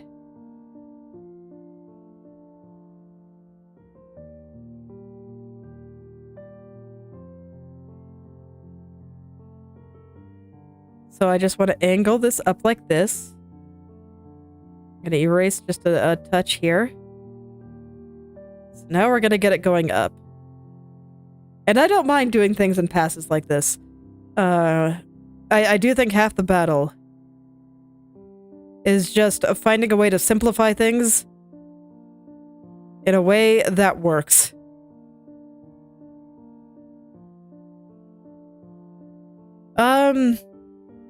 It's gonna go kind of behind her leg. I could let it kind of go around like this, and maybe I will. I guess it'd be more like this if I did it on that side, but maybe I will. We'll see. But it doesn't matter. I am trying to get more comfortable with the weird perspective here, so I want to make sure that I understand what I'm trying to draw here. And that's actually important to me. So even if this gets covered, I don't mind. Because I will come out of it with knowledge. And that is way more important than anything else. Okay, so now I feel like her leg is angled up a little bit more. Let's adjust the side of the leg there.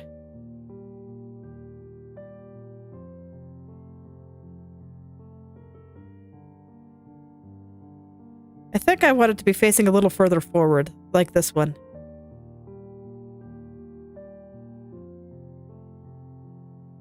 I'm thinking about how to do that. I want to be able to turn all the things in 3D space. And I think once I get good at this, I will be able to draw many more things and much more quickly. So it'll be great. It's worth taking a little bit of extra time, I think.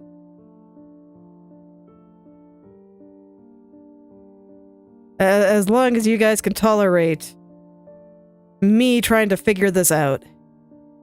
But honestly, I hope that seeing my approach will help you figure some stuff out too. Because, you know, it's really hard. It's really hard. And if it feels really hard, well, there you go. You're just doing it right.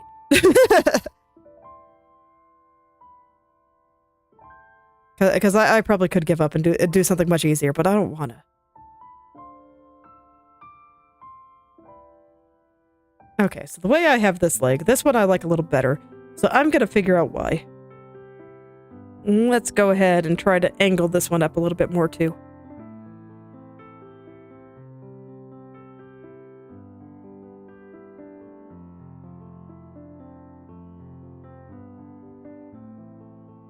And if I get too annoyed with things, I can always draw one and mirror it to the other side. It's fine. And I might.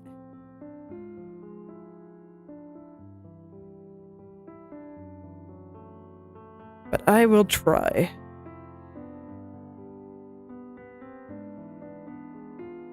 There are lots of things I can do still. So we have this. This is like the flat part at the top. And then it's going to curve back into this. And then it's going to go down. I feel like I should make her thighs a little bit meatier. She has pretty big thighs. But I think the shape of this one's pretty good. So let's just go ahead and make that just a little bit bigger.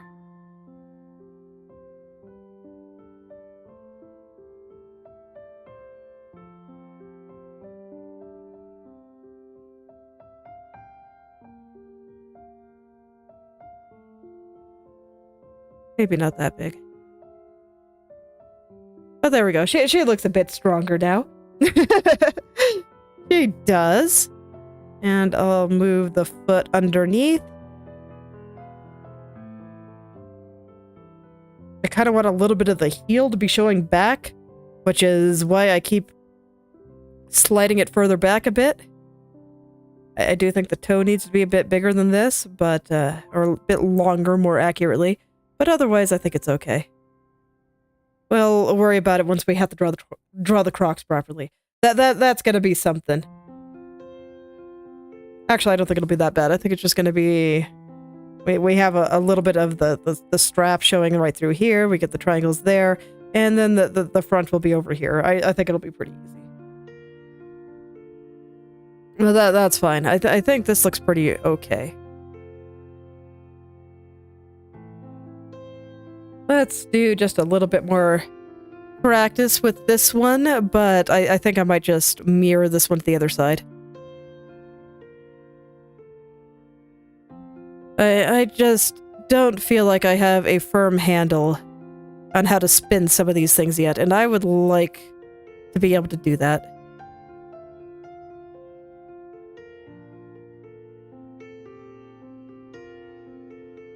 So this is supposed to be the flat part, which means that there has to be another part that comes out like this and then goes in, and then this side should be a little shorter. I will make it bigger later. Okay, maybe I do have a slightly better handle on how to spin things than I thought I did. Nice. That's always nice to see. As there we go. I think that the angle on her leg here might be a little bit off. Which is probably throwing off me trying to get the knee in.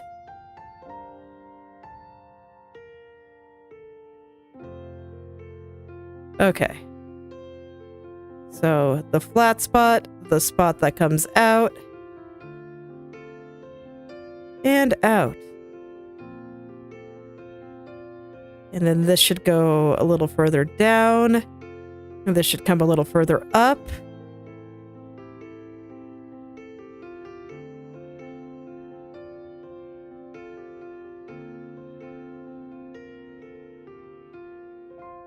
Okay, okay.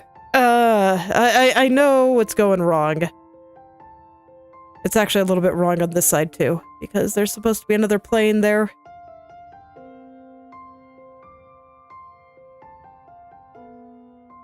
I'm just having trouble seeing right here as the flat spot, so I'm gonna add a line. That's not angled well. Let's angle it better. There we go. I am gonna add a line. And I am hopeful that will help me see things a little bit more clearly. Out.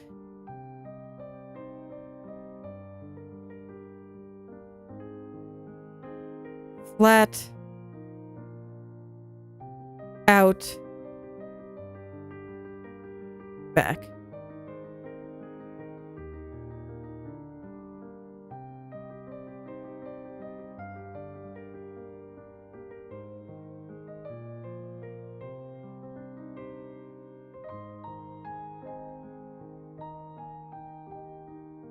This one still doesn't really feel like it's going up. I'm gonna have to move it around a lot. That's fine.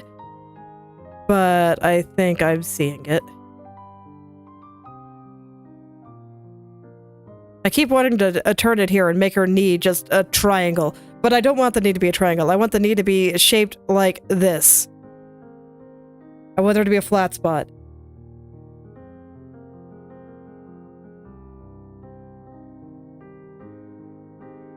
This flat spot is right there. Because we see a little bit of the front. And then when it goes down to into the shin, this part is going to be a different plane, and then it's gonna kind of wrap around like this. I could even do it on that side. Okay. Turning things is hard, man. Art is hard. Why does my brain not want to see it? I ask myself this all the time.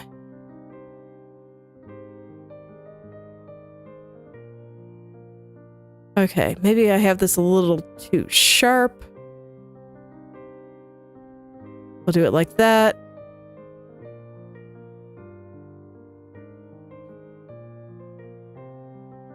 Out here, and then if I have this kind of shape. Okay, I think I see where I'm having trouble. I want the angle to be a little different here. It'll come out and back. There. I see it. I see it. Took me a little while, but I see it. Okay, and now I can get the rest of the leg in. Try not to break everything I just did. Always easier said than done. But I'll put in that little line there to kind of help me out. We'll get the front of the knee here. It'll connect into the leg.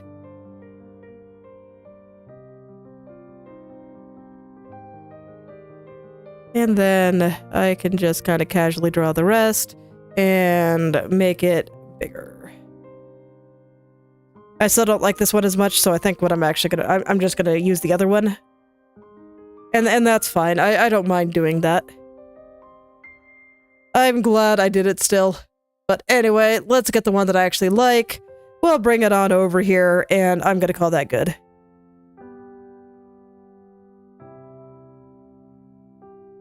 Gonna let the knee come up a little bit.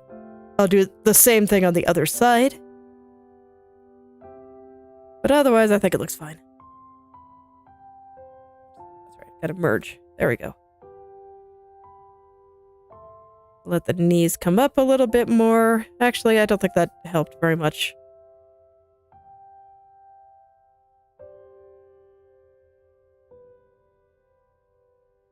How do I let the knees come up a little bit more? I do think I want them to come up just a little bit more, though.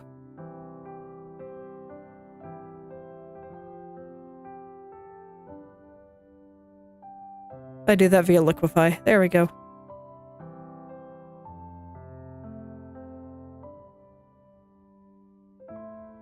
Now I feel like the knees are pointing upward. That was a lot of adventure for such a little thing. But there we go. I feel like the knees are mostly pointing upward now. And I am satisfied. Okay. Now then, the next thing I want to do is fix the torso. Because I feel like her torso still doesn't feel quite right.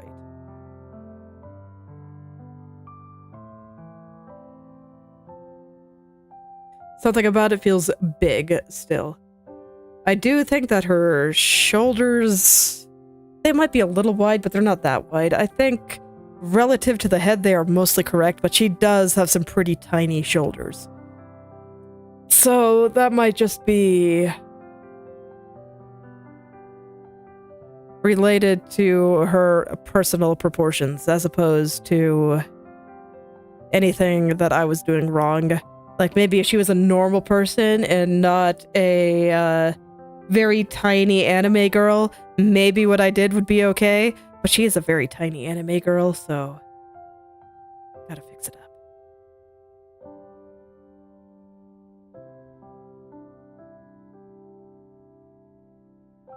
Okay, and then I think what I want to do is a little bit of perspective on the chest part.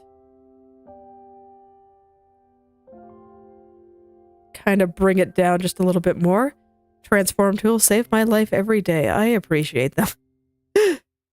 I do. It is wonderful.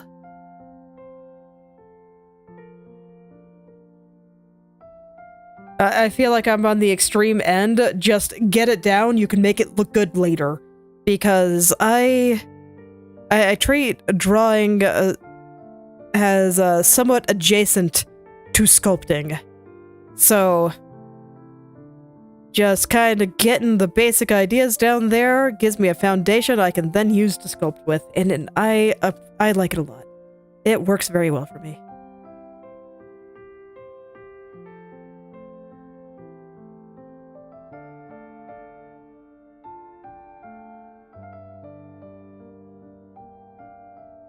I don't actually think we get a curve quite that strong going down the shoulders, so... Gotta connect all this now. I have some excess there that will annoy me if I don't get rid of it, so let's get it out. And then where is her neck in all this? I think it's right about here. So that's gonna be her little neck hole. And then we get this going down, and I think it's actually a little higher than that.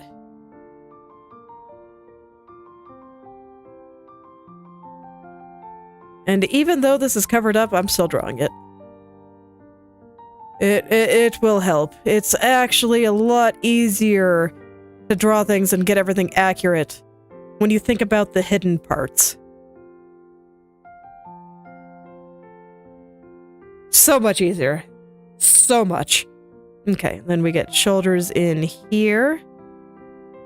I'm gonna go draw the little round arm parts where the shoulders will fit in.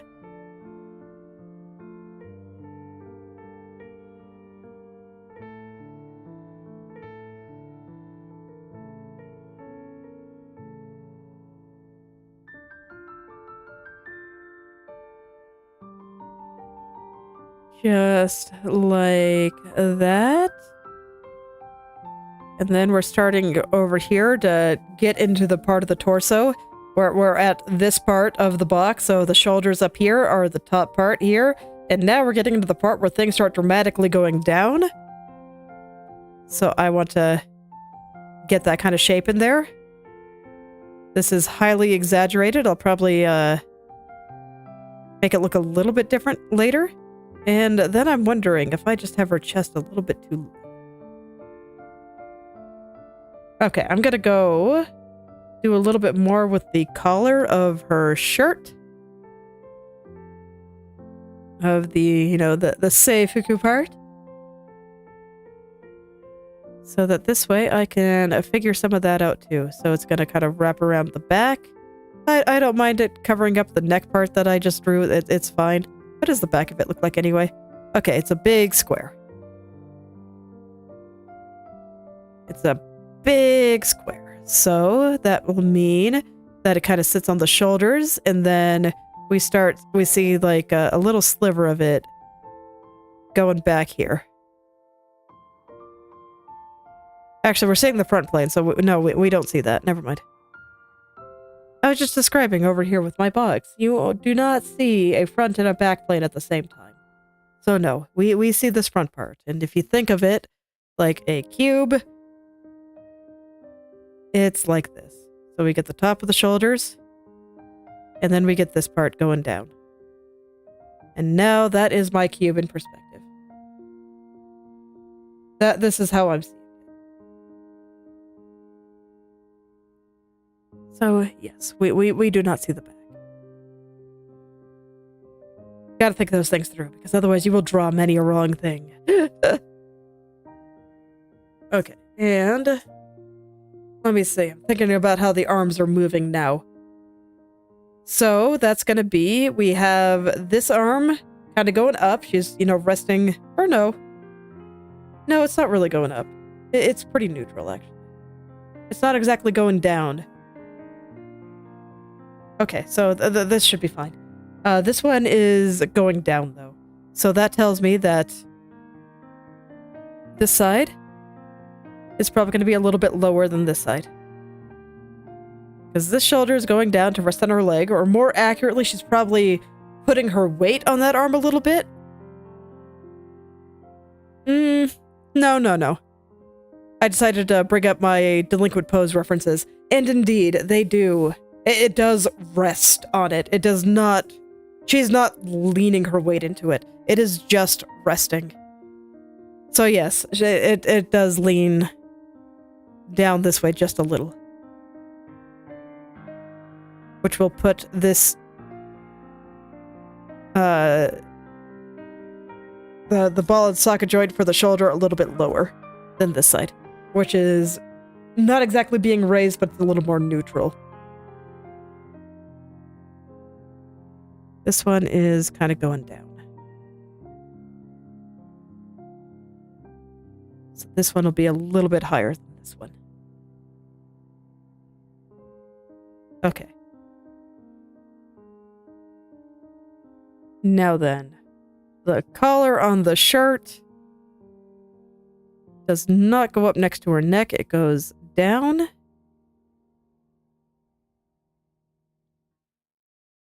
The backside does rub up against the back, though, so we probably get something a little bit more like this.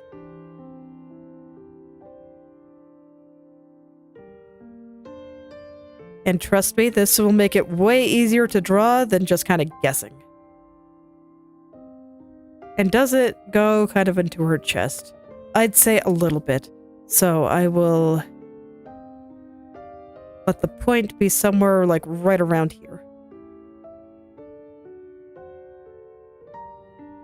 And it's going to appear very, very flat compared to how triangular it looks over here, just due to the weird perspective.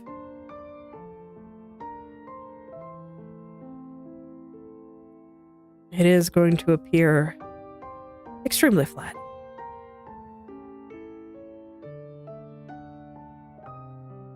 Okay. So I think that's good for that general shape. If anything, I need this to be a little bit more extreme. So I'll poke at that just a little bit more. No. The top of the shoulders, as I have drawn, is like this. And then it's going to go down. And it will get flat. This is the top of the shoulder here. It'll go down. But it'll still get flat. Okay. And it curves outward. Right now, I kind of have it curving inward, so the curve is a little bit more like that. Whereas on the design, it's a little more like that. So, let's fix that.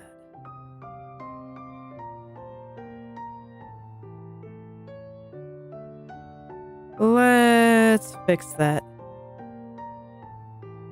So I think something like that is probably okay. I think the ribbon is a little bit long, but otherwise okay.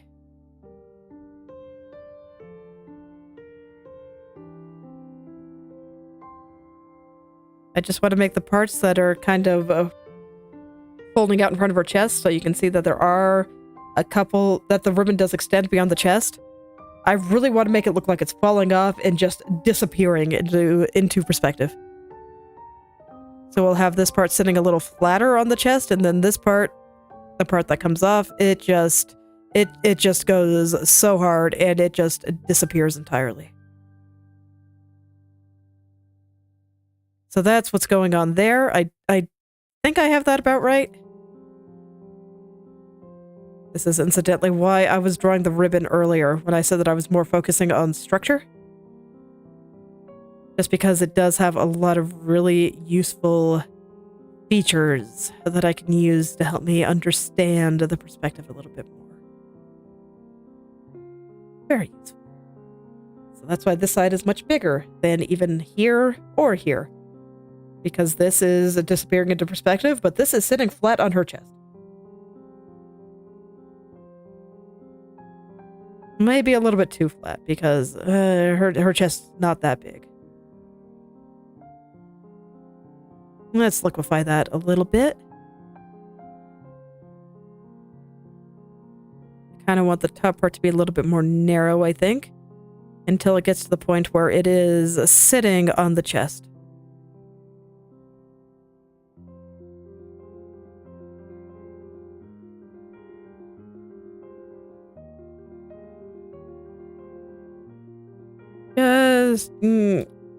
I think that's good.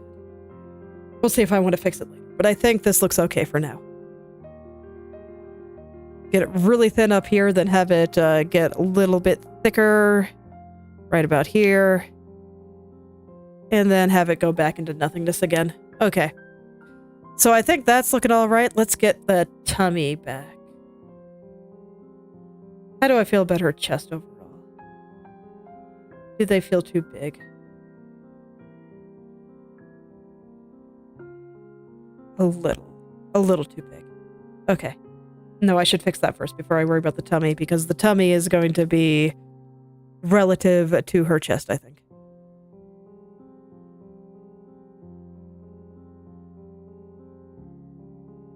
Let's get that a little bit more in proportion here. She does have boobs, but they are not that.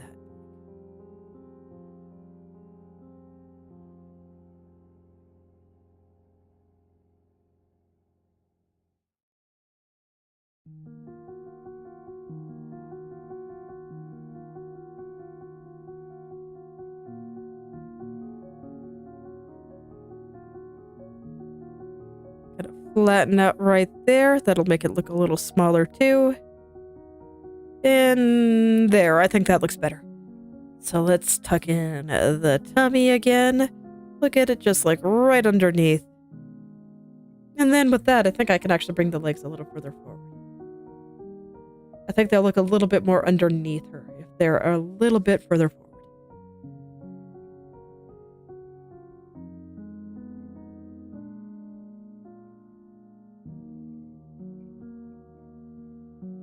Oh, I'll move the feet afterward. I probably should have moved them at the same time, but, you know, such is life.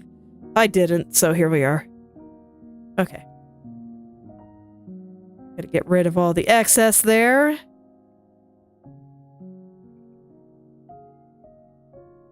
Okay, so there we go. This feels very solid to me. I can kind of see where I'm going with this. So, you know what? Before I stop, let's get the feet back under her. And I'll turn her head back on. Okay. I just thought I saw some weird residue somewhere, but there we go. Okay. Yeah, this all feels very solid to me. I'm gonna get rid of some of these details. I am grateful that this perspective means that I don't have to worry about having to have the skirt cover things. I do not think I have to fear the YouTube there. I think we're good. I think I want her stomach just a little further back here. But yeah, this feels very solid to me. I kind of get it. It's maybe a little bit weird looking because it's unfinished, but I understand the pose, and I can kind of see where I'm going. So I'm going to go ahead and get her arms on now. Pain. Okay, well, here we go. Arms. Why? Haters. I think they hate me too, so at least the feeling's mutual. Okay, and the bright side, with the way I have this drawn now, I'm pretty sure I can put the arms back underneath. So, good news. Good news. Okay. Let's break them down a little. I'm gonna leave them hot pink a little longer. Okay, so we're gonna break down the arms. And I know that this first part comes basically straight out, but because it's going down, we're getting the square again. So the top will be bigger. I probably do have to adjust the shape of the shoulder here, and that's all fine. That's fine. She's gonna be wearing sleeves, so I can connect the sleeves into that, and it'll be okay. But I just need to kind of get the basics down here.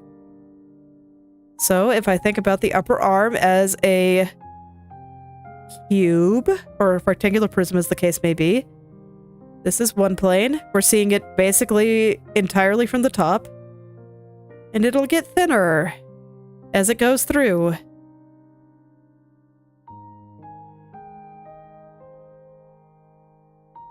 Because it's going down. Not at an extreme angle, so I don't want it to be too much, but it is going down. We do have this shape in this arm. It is a triangle. Which will mean that we see a little bit of this plane here. And then this part of the arm, her forearm, we see a little sliver of it here. And it's coming out towards us, so we see it here. And then the hand will connect to it, and the hand is just going to be sitting on there. I'm not going to draw the thumb, I'm just going to draw a hand for now. And let's see, how is that held? I think it's a little bit more like this. I might need to adjust things a little bit, where it curls around the thing up here. Which does mean I have to adjust things a bit because I want the back going this way. So, okay, let me get the rest of the arm first. So this part, we're gonna have the elbow right about there. And then it's gonna get wider as it comes up and closer towards us. This part will be quite large. And this tells me how I should connect the hand. I think I might put the hand on its own layer. Just to keep my life a little easier. And it'll be bigger.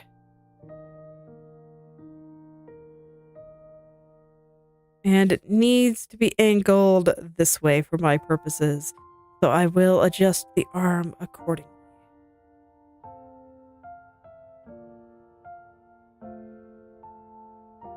Just gonna put some light perspective on it. Nothing too fancy. It'll just make the angle a little bit more clear. Okay, and then I can freely draw this arm to connect into the wrists and stuff. It'll get a little bigger there, and I think this does what I want. Let's see if the bat is in the right spot. Roughly. Oh yeah, that's why I had to have the arm above it, because the bat has to go on top of the torso. Okay, never mind. We have to do it like this. That's fine. But there we go. I think that looks okay. I think this one is okay. Hot pink aside. I'll put the sleeve on it later. No, you know what? I'll put the sleeve on it now. Because I think I can make that work out for me. She is wearing gloves. I will draw them much later. So, Let's see, I think the top part of this arm is actually a little bit long, so... Gotta swing things this way. There we go.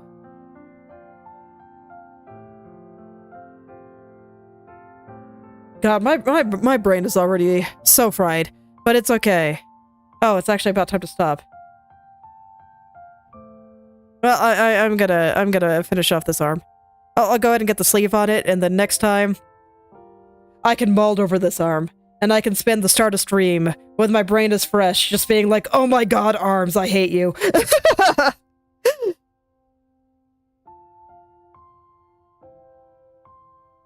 But I'll go ahead and get the sleeve on there.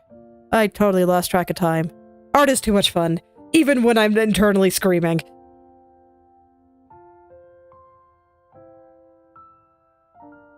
Okay, let's get some of these cues better. There we go. I can understand this. This works for me. Let's give her a sleeve. Because I can do some neat perspective tricks with the sleeve. So the sleeve, does it go to her elbow or around it? Looks like it slightly overlaps her elbow, so we're gonna get some folds because I can't let it overlap here because the arm is bent.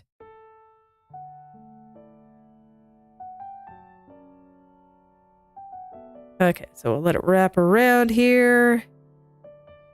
Once again, this part is going back, but we mostly see the top. I don't think I need to draw the cuff right now. I'm going to make this rounder just to make it more clear that it is really going down.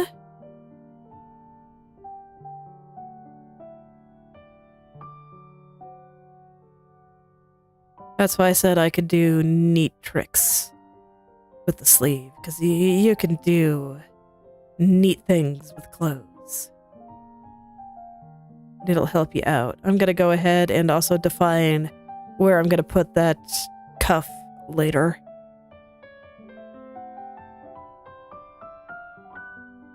And then we get little folds in here, where it's all bunching up due to getting stuck in the elbow. It'll be great. And around here as well. Just because we're seeing the top.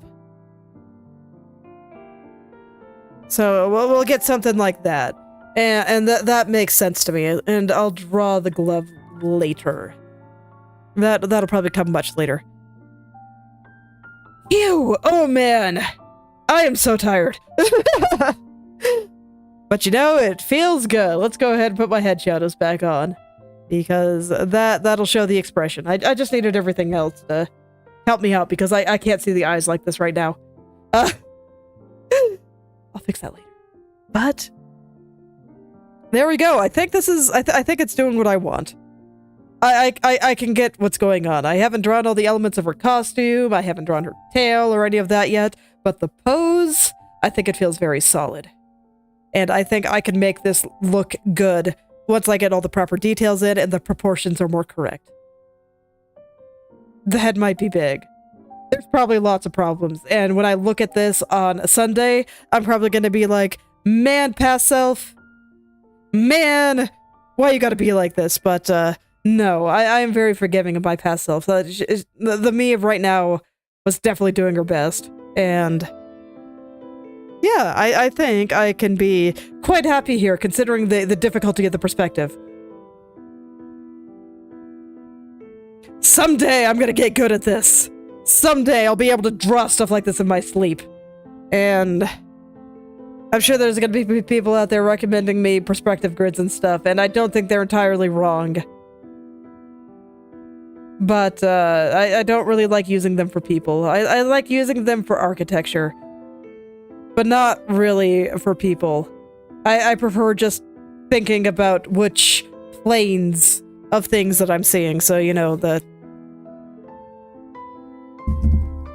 this thing, and this thing. And then, you know, sometimes I'll draw little doodles from various sides. That's what all these are. This will go away soon. But This is always what helps me as opposed to strict perspective grids. I really only like those for things that would be truly angular because otherwise I confuse myself. But yeah, I think I can be happy with that for today. Oh man. Oh man. I'd say I might need to go take a nap, but I actually took a nap before stream. So no, I think I'm good. I actually feel okay. I just need to flop for a bit. Have a nice glass of water, maybe. I'll let myself have some cake later. And then I'll do more art. Because I have more stuff I gotta draw if I want to be uploading shorts twice a week. Being a YouTuber's hard. Anyway.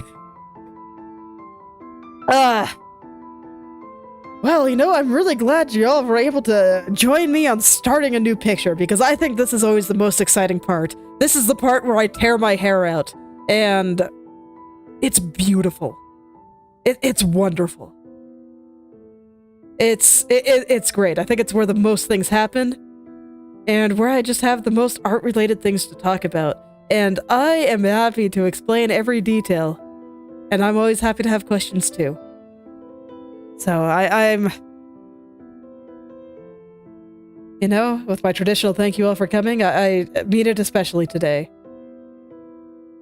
Because I do think that this is like the best part.